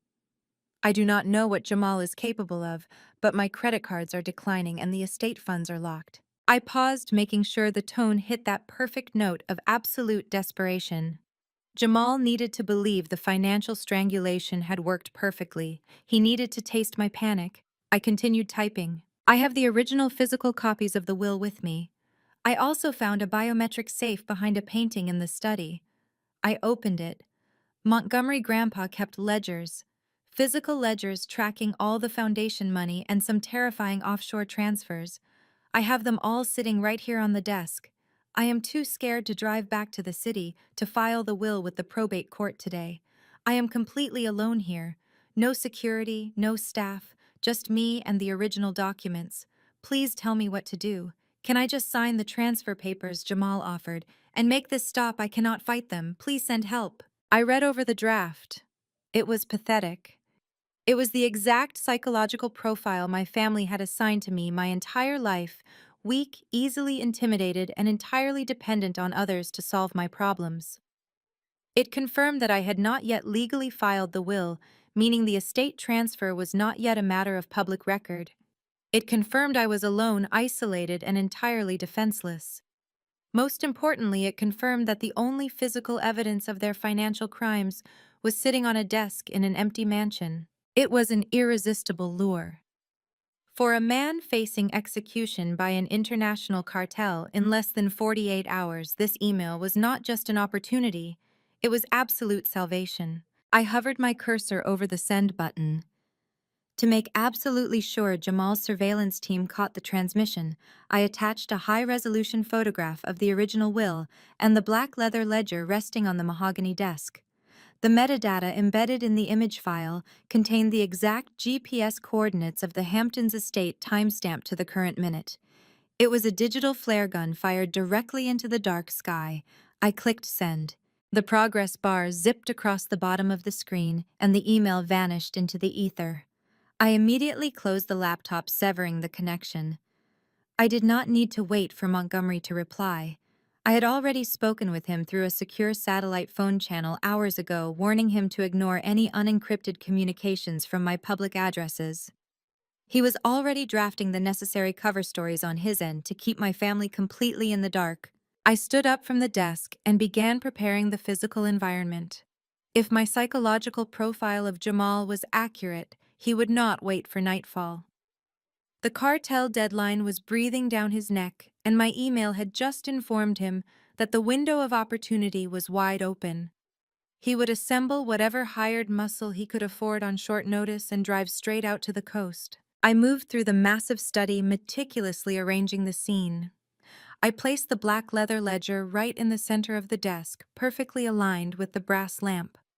I set the notarized copies of the will right beside it. I left an expensive fountain pen resting on top of a blank sheet of paper, a visual cue of my supposed readiness to surrender everything to them.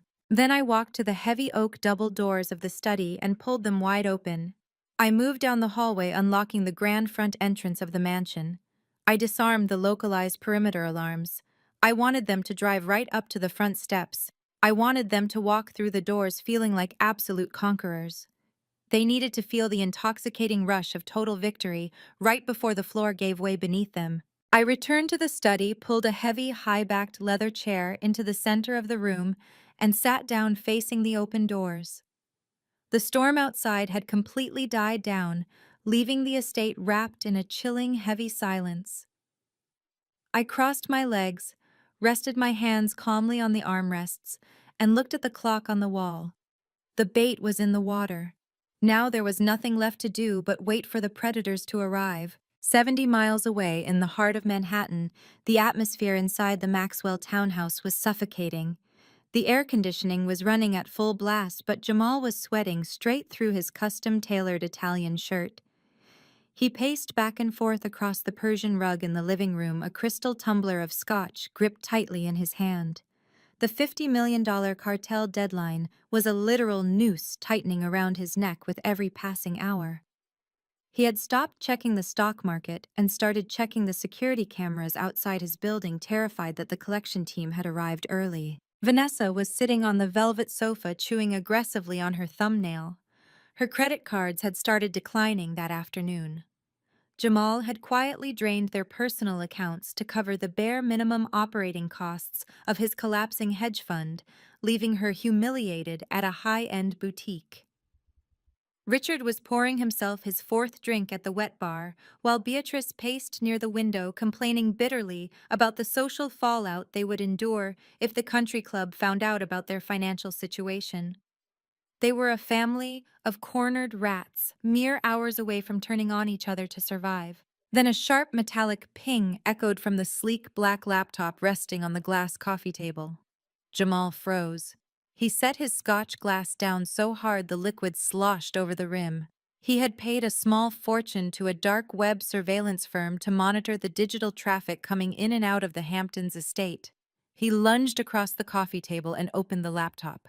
His dark eyes scanned the intercepted data packet, reading the unencrypted email line by line. A low, vibrating chuckle started deep in his chest. The chuckle quickly escalated into a loud, booming laugh that echoed through the tense living room.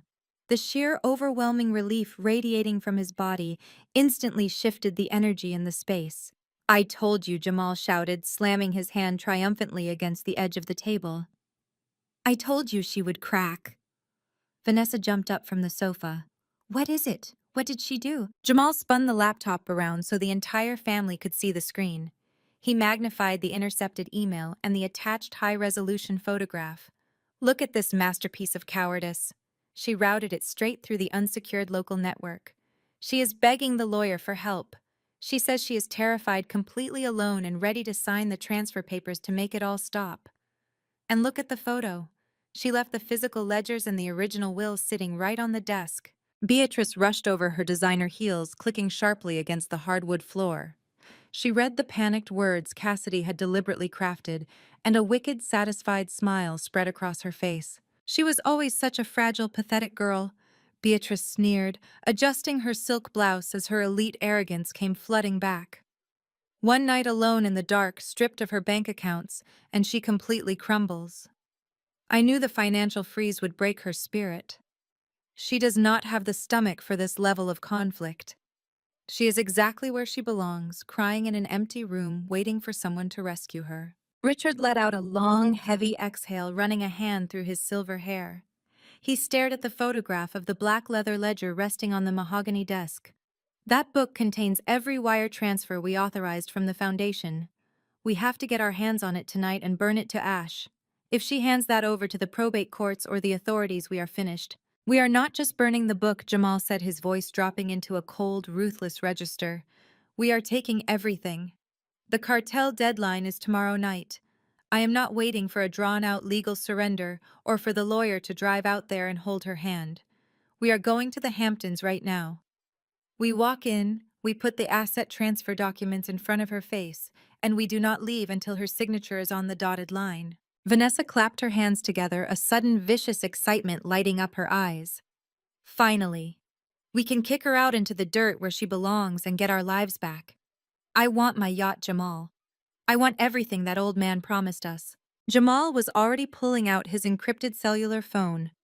"You will get it, babe. But we are not taking any chances. She is desperate, which means she might try to lock the doors or call the local police when she sees us pull up.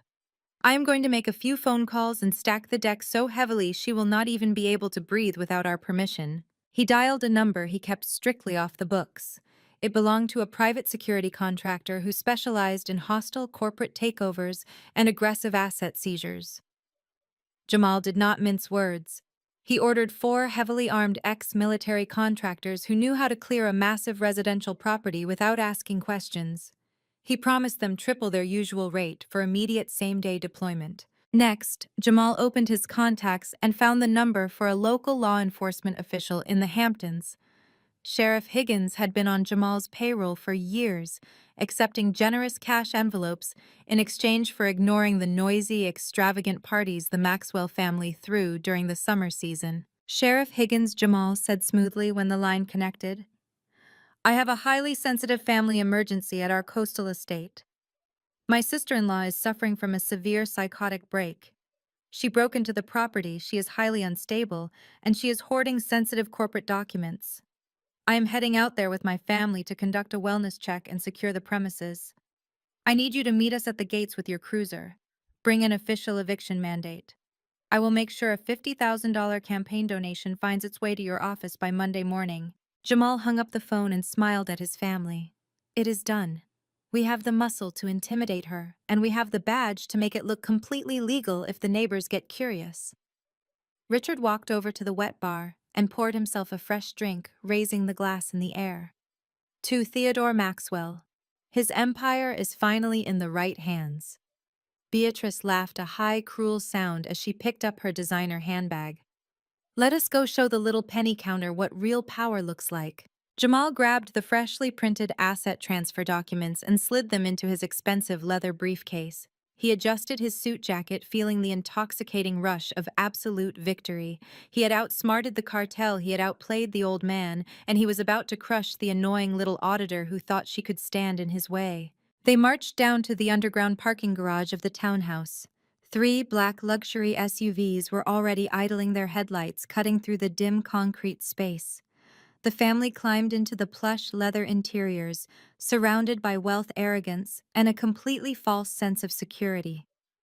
As the convoy rolled out onto the wet Manhattan streets and headed east toward the coast, they truly believed they were predators closing in on a trapped, helpless rabbit. They had absolutely no idea they were driving straight into a federal slaughterhouse. As the 3 black luxury vehicles sped eastward on the Long Island Expressway, cutting through the damp night air, I was sitting in the dead quiet of my grandfather's study. The trap was baited. Now I needed the teeth to spring it. My encrypted satellite phone vibrated on the mahogany desk. The caller identification was masked, displaying a routing string of random shifting numbers.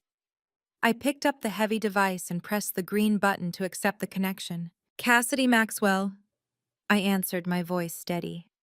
"This is Special Agent Keller, FBI Economic Crimes Division." The gruff, authoritative voice came through the encrypted line.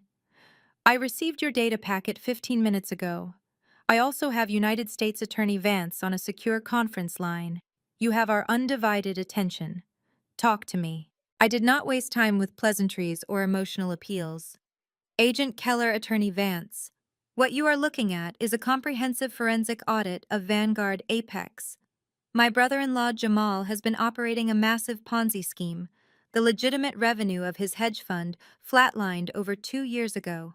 To cover the massive shortfall and prevent a run on the fund, he and my parents, Richard and Beatrice Maxwell, embezzled over $100 million from the Maxwell Family Charitable Foundation. We are reviewing the routing numbers right now."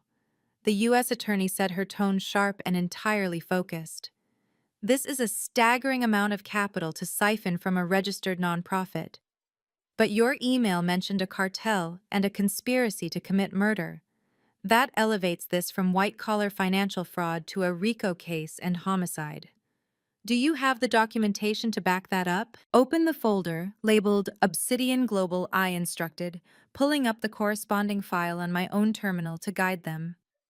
Jamal solicited $50 million from an international money laundering syndicate to plug the bleeding holes in his portfolio. They gave him a hard deadline of Friday at midnight to return their principal investment. He is completely insolvent. My grandfather discovered the entire operation and was preparing to bring this exact evidence to your office. I heard the rapid sound of typing on the other end of the line. "I see the drafts," Keller muttered, his voice tightening. Theodore Maxwell was putting together a whistleblower packet. He was going to burn them all to the ground. "He never got the chance to send it," I said, my grip tightening on the heavy satellite phone. "Open the subfolder named Thorn." 2 days before my grandfather's fatal car crash, Jamal wired $200,000 from a shell company to a man named Elias Thorn. Thorn is a known mechanic with a criminal history of vehicular sabotage and insurance fraud. They paid him to cut the brake lines on my grandfather's Aston Martin. Dead silence fell over the federal conference line. When Keller finally spoke again, his voice was laced with pure professional malice. They murdered a billionaire to cover up a cartel debt and a charity embezzlement. And now they are moving to secure the estate to pay off the syndicate before the Friday deadline. "Exactly," I said. "And I just gave them the perfect excuse to act recklessly." I sent an unencrypted email from the estate network, making it look like I am terrified alone and holding the only physical copies of the evidence. Jamal's surveillance team intercepted it. They are currently en route to the Hamptons. They are bringing private security contractors and a corrupt local law enforcement officer to force me into signing over the $10 billion estate before the sun comes up. A home invasion and forced extortion under the color of law, the U.S. attorney noted. "If we catch them in the act on top of the financial evidence you just provided, they will never see the outside of a federal penitentiary." "I do not just want them caught," I said coldly. "I want them decimated. I want a full federal strike team. I want armored vehicles, tactical gear, and federal warrants. They think they are walking into an empty house to bully a defenseless, crying accountant. I want them to walk into a federal trap. Keller let out a low, sharp breath. You realize the severe danger here, Cassidy. If they are bringing armed contractors and a dirty sheriff, this could easily escalate into a firefight. You are placing yourself directly in the crossfire. I am the bait, I replied without a shred of hesitation. They need my physical signature on the transfer documents. They will not shoot me until they have the paperwork executed. But I need to know you will be in position before they breach the property line. We are mobilizing right now, Keller stated, the sound of organized chaos already echoing in the background of his audio feed. I am pulling the tactical response team from the New York field office. We will approach the estate by sea and air to avoid triggering any early warning systems Jamal might have set up on the main roads. We will infiltrate the perimeter and secure the interior of the mansion before they arrive. What about Elias Thorne? I asked. The mechanic. I am dispatching a unit to kick his door down in Queens as we speak, Keller said ruthlessly. Faced with accessory to murder and federal conspiracy charges, a guy like Thorne will flip on your family before the handcuffs are even tight on his wrists. We will have his written confession in hand by dawn. Excellent, I said. Cassidy, the U.S. attorney, interjected, her voice carrying a tone of genuine, profound respect. I have worked with forensic auditors for 20 years. I have never seen a dossier this clean, this devastating, or this thoroughly verified. You have handed us the prosecution of the decade on a silver platter. They threw my belongings into the freezing rain and told me I was dead to them. I replied, staring at the thick oak doors of the study. I am just returning the favor. See you at dawn, Agent Keller. I disconnected the call. The secure satellite phone clicked off, leaving the massive study enveloped in silence once again. I walked over to the mahogany desk and looked at the bait I had meticulously arranged. The black leather ledger, the notarized copies of the will, the expensive fountain pen. I adjusted the pen slightly, making sure it rested perfectly parallel to the documents. Every single detail needed to sell the illusion of my complete submission. I walked to the massive floor-to-ceiling windows and looked out over the sprawling, manicured lawns of the estate. The storm had fully passed, leaving the night sky crystal clear. Millions of stars reflected off the dark, churning waters of the Atlantic Ocean in the distance.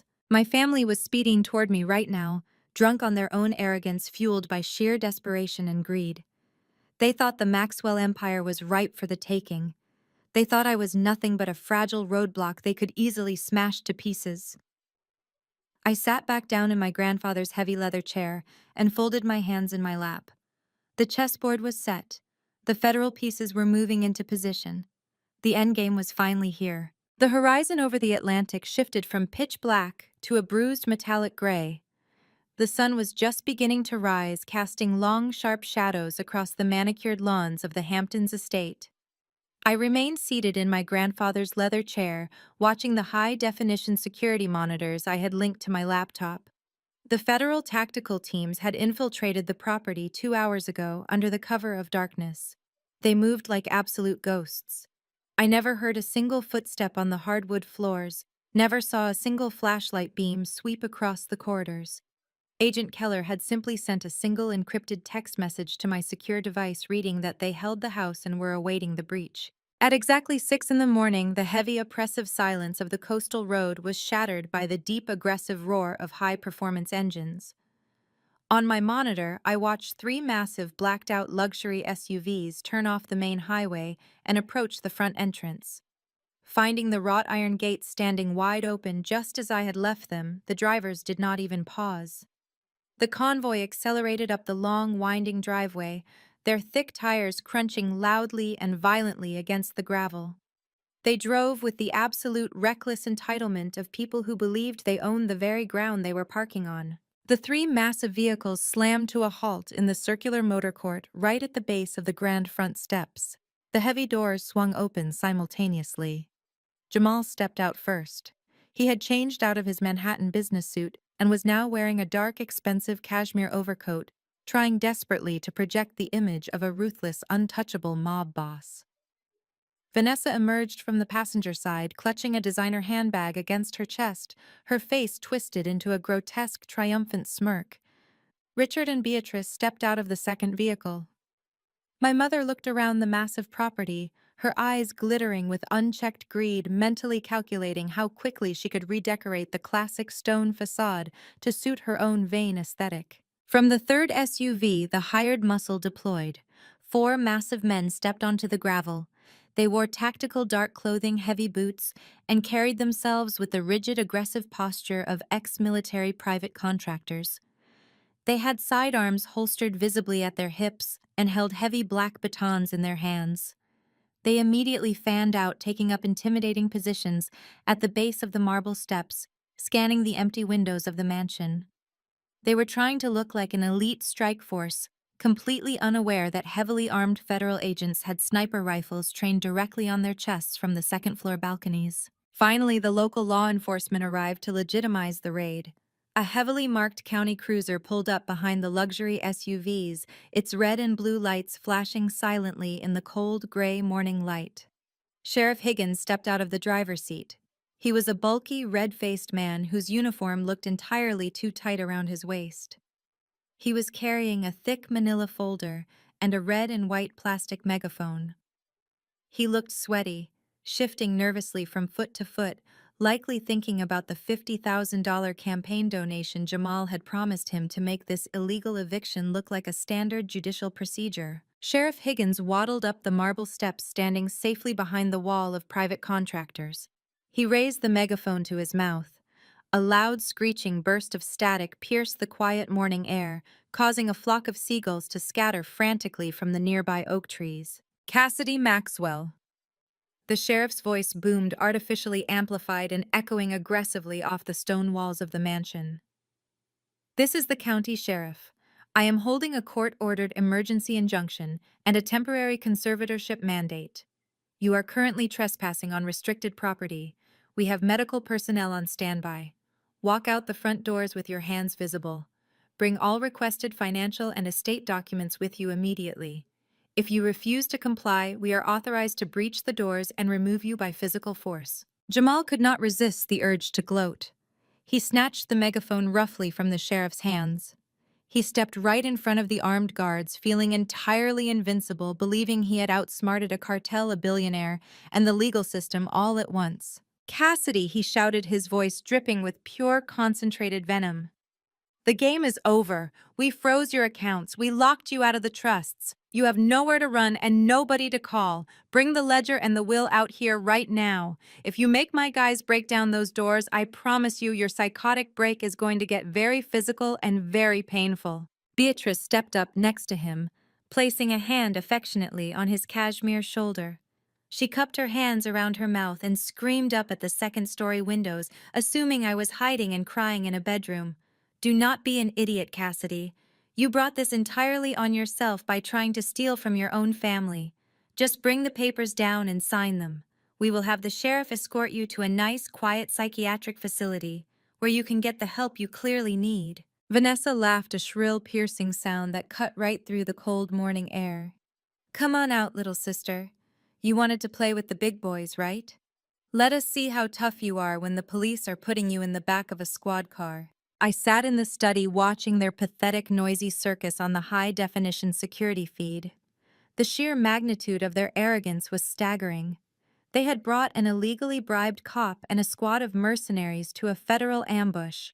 Jamal was actually holding up the fake asset transfer documents, waving the crisp white papers in the air like a flag of absolute victory.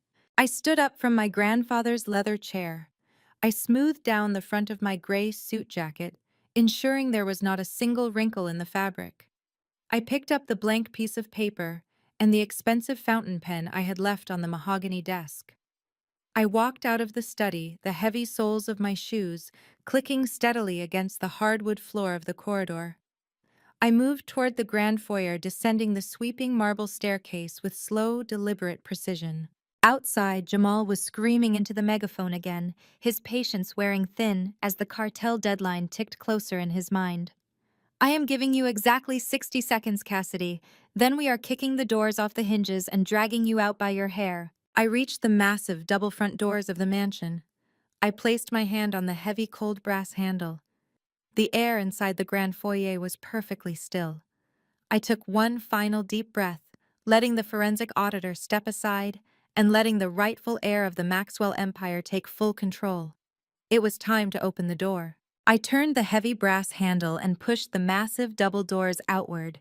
The heavy oak swung open on its reinforced hinges with a deep, resonating groan that instantly silenced the shouting outside. I stepped out onto the sprawling marble portico, the morning breeze catching the edges of my gray suit jacket.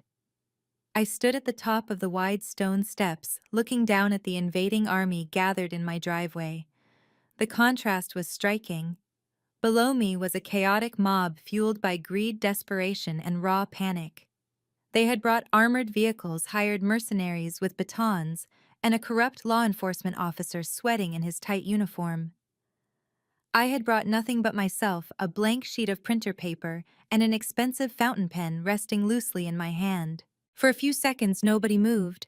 The sheer shock of seeing me stand there perfectly composed and entirely dry-eyed momentarily paralyzed them. They had expected to find a weeping, broken woman huddled on the floor begging for a truce. Instead, they found the sole owner of a $10 billion empire looking down at them with the detached clinical observation of a scientist examining a petri dish of highly predictable parasites. Beatrice was the first to recover from the shock.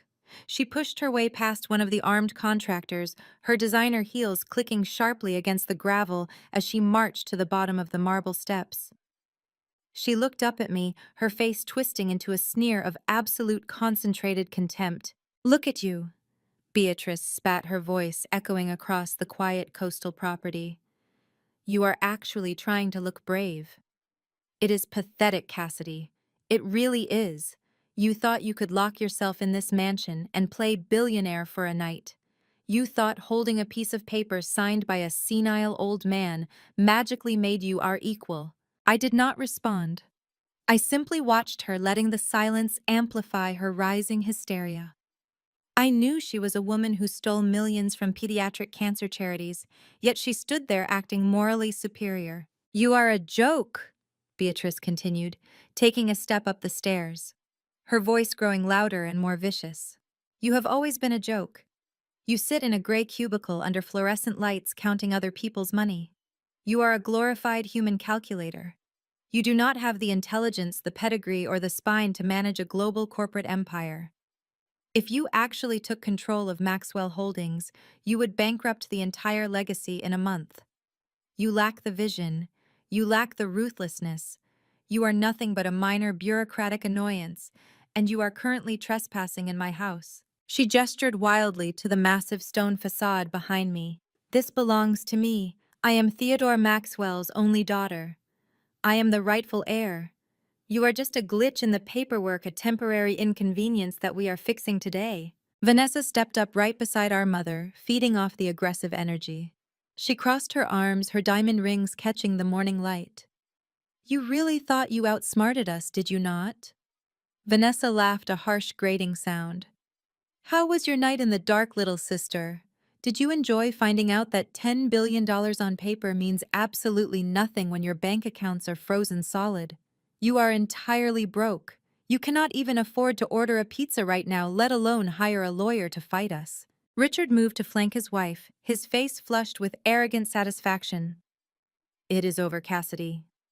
He spoke with the condescending tone of a parent scolding a toddler. "We warned you what would happen if you defied the family. We told you we would cut off your resources. Now we have the county sheriff standing right here with an emergency court order. You are legally incapacitated. You are trespassing. You are entirely out of options." I remained perfectly motionless. I held the blank piece of paper and the fountain pen in my hand, letting them see it. To their desperate, greedy eyes, those items looked like a flag of surrender. They believed I had brought the pen out to sign my life away. Behind Jamal, Sheriff Higgins rested his hand on his utility belt, puffing out his chest to look intimidating. He tapped the red and white megaphone against his thigh, waiting for the signal to arrest me on bogus charges. The 4 private security contractors shifted their weight, their hands resting loosely near their holstered weapons. They were entirely prepared to rush the porch, tackle me to the ground, and drag me out of my own home. They had all been paid exceptionally well to look the other way, while a massive financial crime was committed in broad daylight. Jamal had lost his patience.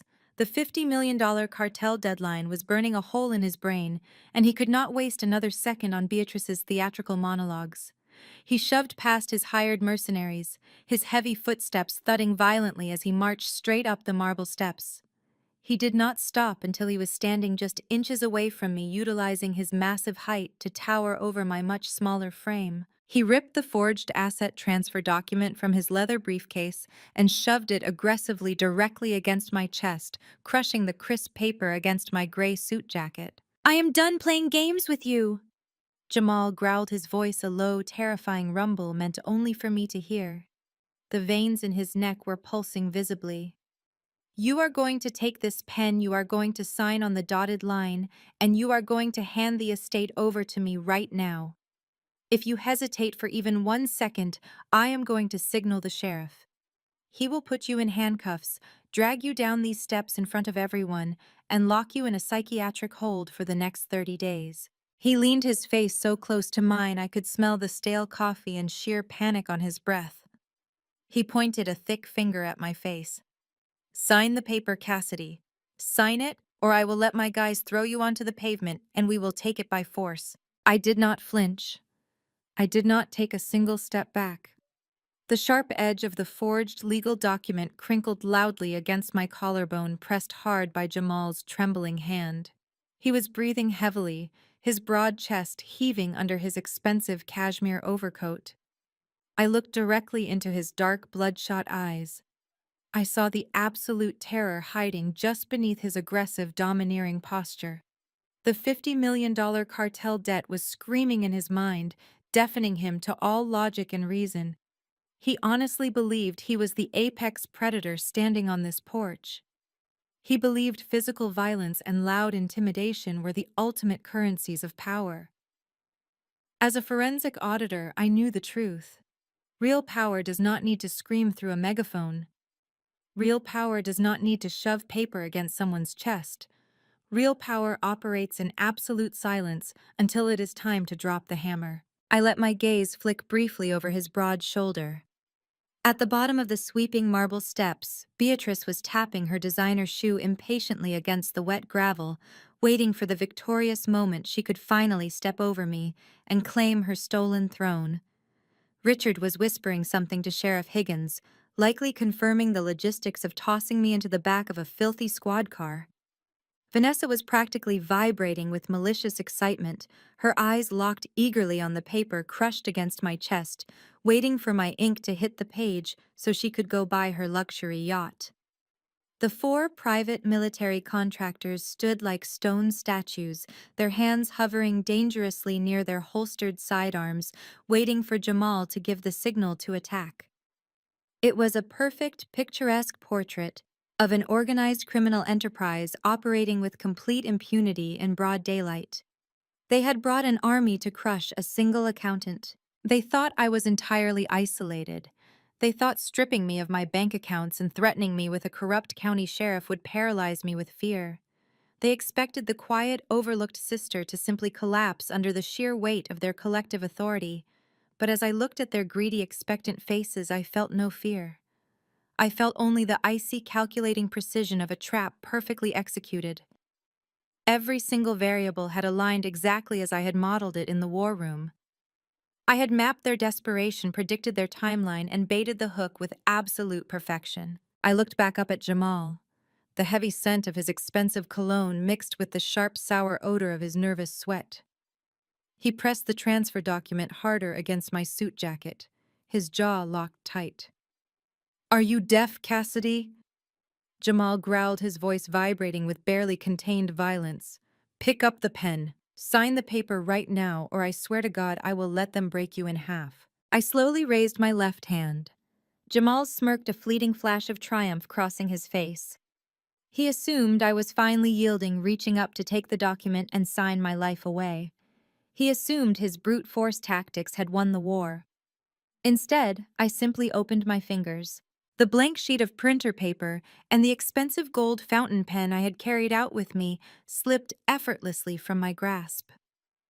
The heavy pen hit the marble portico with a sharp, resonant clatter. The sound cut through the tense morning air like a gunshot. The blank paper fluttered uselessly to the ground, landing in a small puddle of rainwater right next to Jamal's polished leather shoes. Jamal's triumphant smirk instantly vanished. His thick brow furrowed in deep, aggressive confusion. He looked from the fallen pen back up to my face, his mouth opening to issue another violent threat. He could not comprehend why the weak, submissive girl he had bullied her entire life was not following his script. He never got the chance to speak another word. A slow, razor-sharp smile stretched across my face. It was not a smile of surrender. It was the smile of a predator watching the steel jaws of a trap snap shut. I raised my wrist with calm, deliberate precision, pulling back the sleeve of my gray suit jacket to check the time on my watch. The silver hands aligned perfectly on the dial. "You are 5 minutes early," I said, my voice projecting clearly and steadily across the entire motor court. Jamal blinked rapidly, the gears in his desperate mind grinding to a violent, sparking halt. He stared at me, trying to process the absolute lack of fear in my eyes. He was trying to decode the meaning of my words, but his brain was too clouded by his own arrogance to realize he had just walked blindly into a slaughterhouse. Down in the driveway, Beatrice let out a harsh sound of annoyance, yelling up the stairs to ask what was taking so long. Sheriff Higgins shifted uncomfortably, his hand resting nervously on his utility belt. Before Jamal could even formulate a response, I took a single deliberate step backward. I did not turn around. I did not touch the heavy oak doors behind me. I did not have to. With a massive synchronized mechanical groan, the double doors of the mansion were violently pulled open from the inside. They swung inward with blinding speed, crashing heavily against the interior walls of the grand foyer. The sudden explosive movement sucked the air right off the porch. Jamal flinched, taking a rapid half-step back, his eyes darting from my face to the dark cavernous space that had just opened up behind me. The morning sunlight poured into the grand entryway, cutting through the shadows and illuminating the absolute nightmare I had been hiding inside. The arrogant swagger completely drained from Jamal's body in a fraction of a second. The transfer paper he had been pressing against my chest slipped from his trembling hand, joining my blank sheet of paper in the mud. He was no longer looking at a helpless accountant. He was staring directly into the terrifying, overwhelming force of the United States federal government, fully armed, armored, and ready to annihilate his entire world. Stepping out from the shadows of the grand foyer was a solid wall of tactical body armor and federal authority. Over a dozen heavily armed agents from the Federal Bureau of Investigation poured onto the marble portico, fanning out with synchronized military precision. The bold yellow letters spelling FBI across their tactical windbreakers stood out in stark contrast against the classic stone architecture of the mansion. They carried high-powered rifles, their expressions completely hidden behind dark ballistic visors and helmets. The sheer physical presence of the federal strike team instantly dwarfed Jamal's hired muscle. Leading the pack was Special Agent Keller. He did not wear tactical gear. He wore a sharp charcoal gray suit, looking every bit the ruthless apex predator of the Economic Crimes Division. He stepped out onto the porch right beside me, his posture exuding an absolute, unshakable command of the situation. Standing to his left was the United States Attorney, a formidable woman, holding a thick stack of federal warrants secured to a heavy clipboard. Jamal stumbled backward, his polished leather shoes slipping on the wet marble steps. He hit the railing hard, his massive frame suddenly looking incredibly small and fragile. His mouth opened and closed, but no sound came out. The aggressive, bullying hedge fund manager had been instantly vaporized, replaced by a terrified man realizing his entire criminal empire had just been seized by the federal government. Down in the motor court, the ripple effect of the federal presence was immediate and deeply satisfying. The 4 private military contractors Jamal had hired to intimidate me took exactly one look at the FBI strike team and made a rapid career-saving calculation. They did not reach for their holstered weapons. They did not try to negotiate.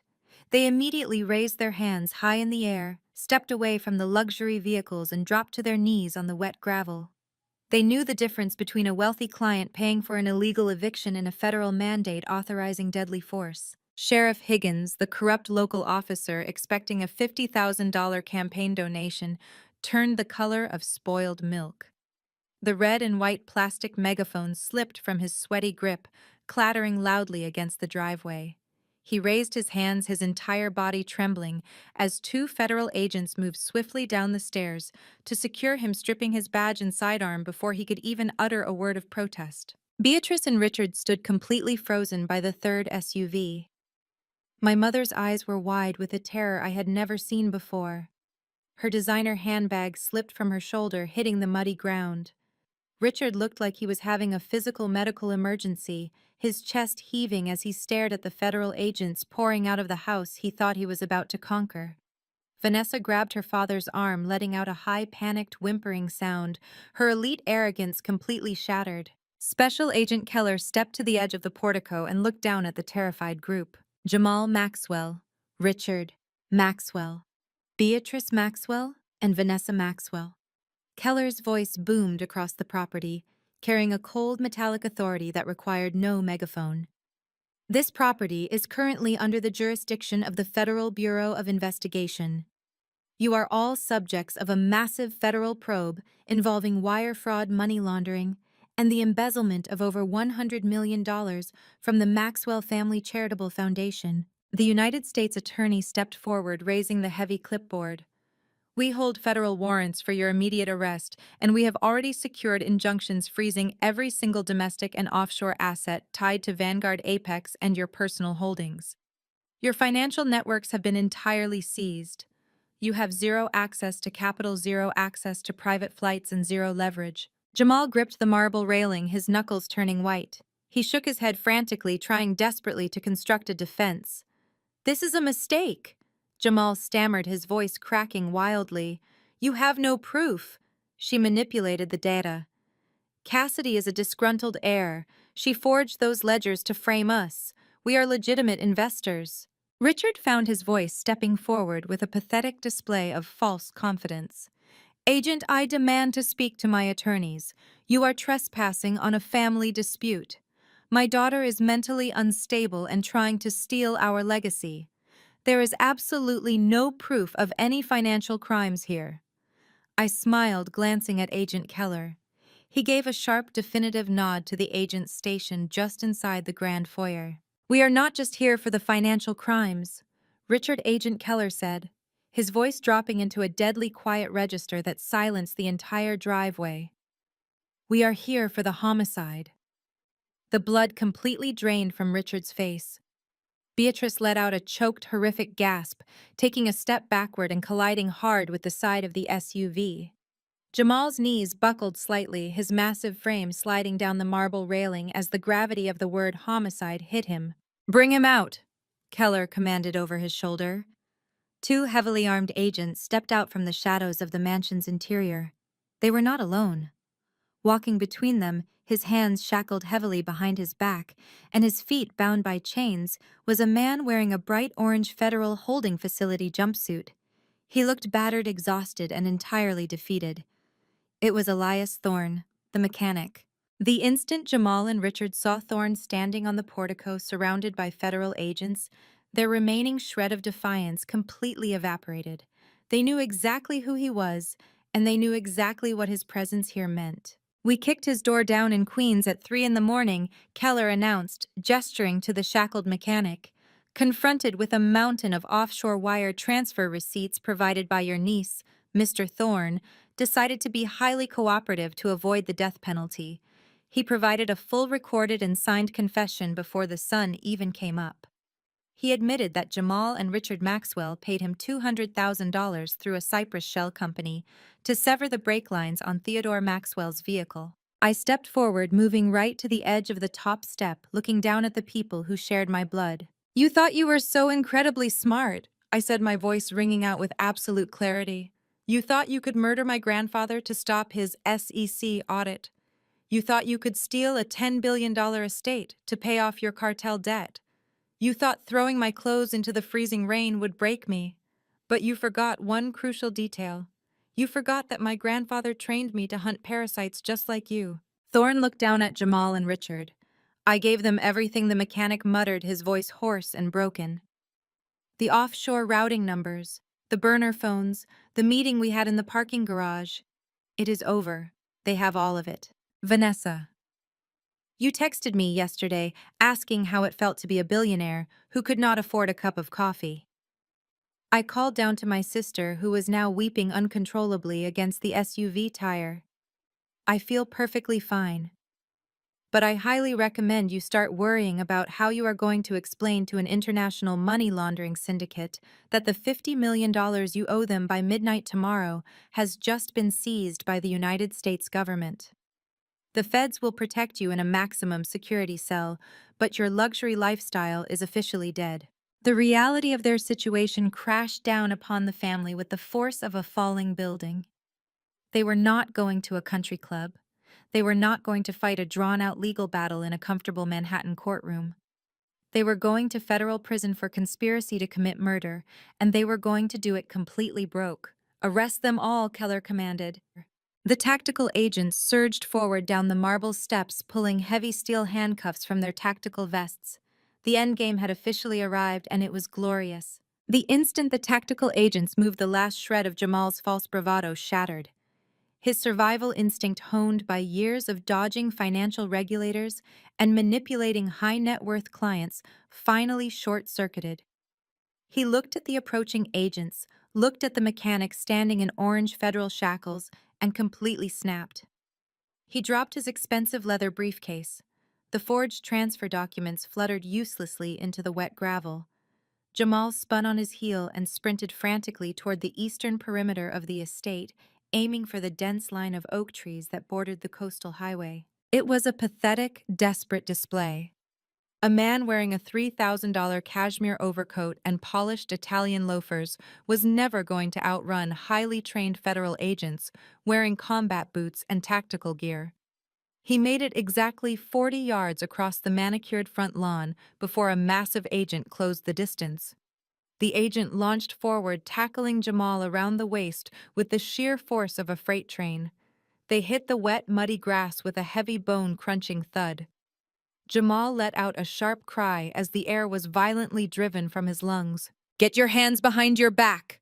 the agent roared, driving his knee squarely between Jamal's shoulder blades. Jamal thrashed wildly, his expensive coat tearing against the mud. "You cannot do this to me!" Jamal screamed, spitting dirt from his mouth. "I manage billions of dollars. I know senators. I will buy this entire agency and have you all fired. Get off me!" His empty threats were answered with the cold, unforgiving click of heavy steel handcuffs ratcheting tightly around his wrists. The agent hauled Jamal roughly to his feet. His custom suit was smeared with thick, wet mud. His face was scratched from the grass, and his dark eyes were wide with the terrified realization that he was no longer a master of the universe. He was just another common criminal heading to a federal holding cell, and the cartel was still waiting for their money. Back in the motor court, Richard and Beatrice were faring no better. Richard tried to maintain his elite country club posture, puffing out his chest as two agents approached him. "Take your hands off me," Richard demanded, his voice trembling with a mix of fear and indignation. "I am a respected businessman. I demand to call my legal counsel immediately. You are making a catastrophic mistake." The agents did not even pause. They grabbed Richard by the arms, spun him around, and shoved him hard against the side of his own luxury SUV. Richard let out a gasp of pain as his chest hit the cold metal. He tried to squirm, but an agent swiftly kicked his legs apart, forcing him into a vulnerable spread eagle stance. The metallic snap of handcuffs echoed loudly. For a man who had spent his entire life looking down on the working class, being aggressively manhandled and read his Miranda rights in his own driveway was the ultimate soul-crushing humiliation. Beatrice was entirely hysterical. As an agent approached her holding a pair of cuffs, she began backing away, waving her hands frantically in the air. "No, no, do not touch me!" Beatrice shrieked, her voice reaching a shrill, piercing pitch. "I am Theodore Maxwell's daughter. I am a prominent member of the Manhattan elite. I host charity galas. You cannot put me in handcuffs. I will not be paraded around like an animal. Cassidy, tell them to stop. Tell them there has been a mistake." She looked up at me, her eyes wild, silently begging me to call off the federal strike team. I stood at the top of the marble steps, my hands resting calmly at my sides. I did not blink. I did not offer a single word of salvation. I simply watched as the agent grabbed her wrists, pulled them firmly behind her back, and locked the steel cuffs in place. Beatrice let out a loud, pathetic sob, her knees buckling slightly as the reality of federal prison finally broke through her impenetrable wall of vanity. All her designer clothes, all her social standing, all her stolen charity funds had utterly failed to protect her from the consequences of her own actions. Then there was Vanessa, my older sister, the undisputed golden child who had spent 33 years mocking my career, tearing down my confidence and treating me like an ugly, insignificant stain on the family portrait. She had watched her husband get driven into the mud. She had watched her parents get pinned against their vehicles. The sheer terror of her new reality hit her like a physical blow. Her legs gave out completely. She collapsed onto the wet gravel, scraping her bare knees, her designer handbag tumbling uselessly into a puddle. Vanessa looked up at me, tears streaming rapidly down her face, ruining her perfect, expensive makeup. She scrambled forward on her hands and knees, ignoring the sharp rocks cutting into her skin. She stopped at the bottom of the marble steps, looking up at me with absolute desperate panic. "Cassidy." "Please," Vanessa sobbed, her voice cracking as she choked on her own tears. "Please, you have to stop this. You cannot let them take us away. Jamal is just stressed. He made bad investments, but he is a good person. We can give you the money back. We can fix it." I slowly walked down the marble steps, the heels of my shoes clicking deliberately against the stone. I stopped on the second step from the bottom, looking down at the sister who had texted me just hours ago to mock my frozen bank accounts. "You cannot do this to me," Vanessa cried, reaching out with shaking hands, pleading for mercy she had never once shown me. "I am pregnant. I am carrying your niece or nephew. We are blood, Cassidy. We are blood. Please have a heart." I looked down at her kneeling in the dirt. I felt no triumph in her tears, only the cold, clinical satisfaction of a balanced ledger. "Blood," I repeated, my voice dropping into a quiet, razor-sharp whisper that cut right through her sobbing. "That is an interesting word for you to use today, Vanessa. Blood meant absolutely nothing to you yesterday when you and our mother threw my belongings into the freezing rain and told me I was dead to you. Blood meant nothing to you when you conspired to steal $100 million from dying children to pay off a cartel. And blood meant absolutely nothing to you when you hired a mechanic to cut the brake lines on our grandfather's car." Vanessa flinched violently, her eyes widening in pure horror as I vocalized the murder plot. She opened her mouth to deny it, to spin another lie, but the words died in her throat. She knew I had the evidence. She knew I had cracked the encrypted drive. She knew it was entirely over. "You chose greed over blood a long time ago." I continued, my tone devoid of any sympathy. "You dug your own grave, Vanessa. Now you get to lie in it." I turned my gaze to the federal agent standing just behind her. "Take her away." The agent stepped forward, pulling Vanessa up by her arms, despite her frantic, hysterical screaming. The handcuffs snapped shut around her wrists. I turned my back on the pathetic scene, walking slowly up the marble steps toward the grand entrance of my $10 billion estate. The screaming, the crying, and the desperate begging faded into the background, drowned out by the absolute certainty that justice had finally been served. 6 months passed since that cold gray morning in the Hamptons. The wheels of federal justice are known to grind slowly, but when they are fueled by a pristine, irrefutable mountain of forensic evidence, they crush everything in their path with terrifying speed. Jamal, Richard, and Beatrice did not even make it to a dramatic, highly publicized trial. Faced with Elias Thorne's signed confession, the perfectly mapped transaction logs of the charity embezzlement, and the intercepted cartel communications I had handed to the FBI, their high-priced defense attorneys took one look at the discovery files and immediately folded. They knew there was no escaping the trap I had built.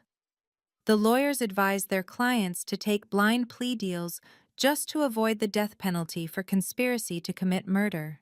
I sat in the back row of the federal courthouse in Manhattan on the day of their sentencing.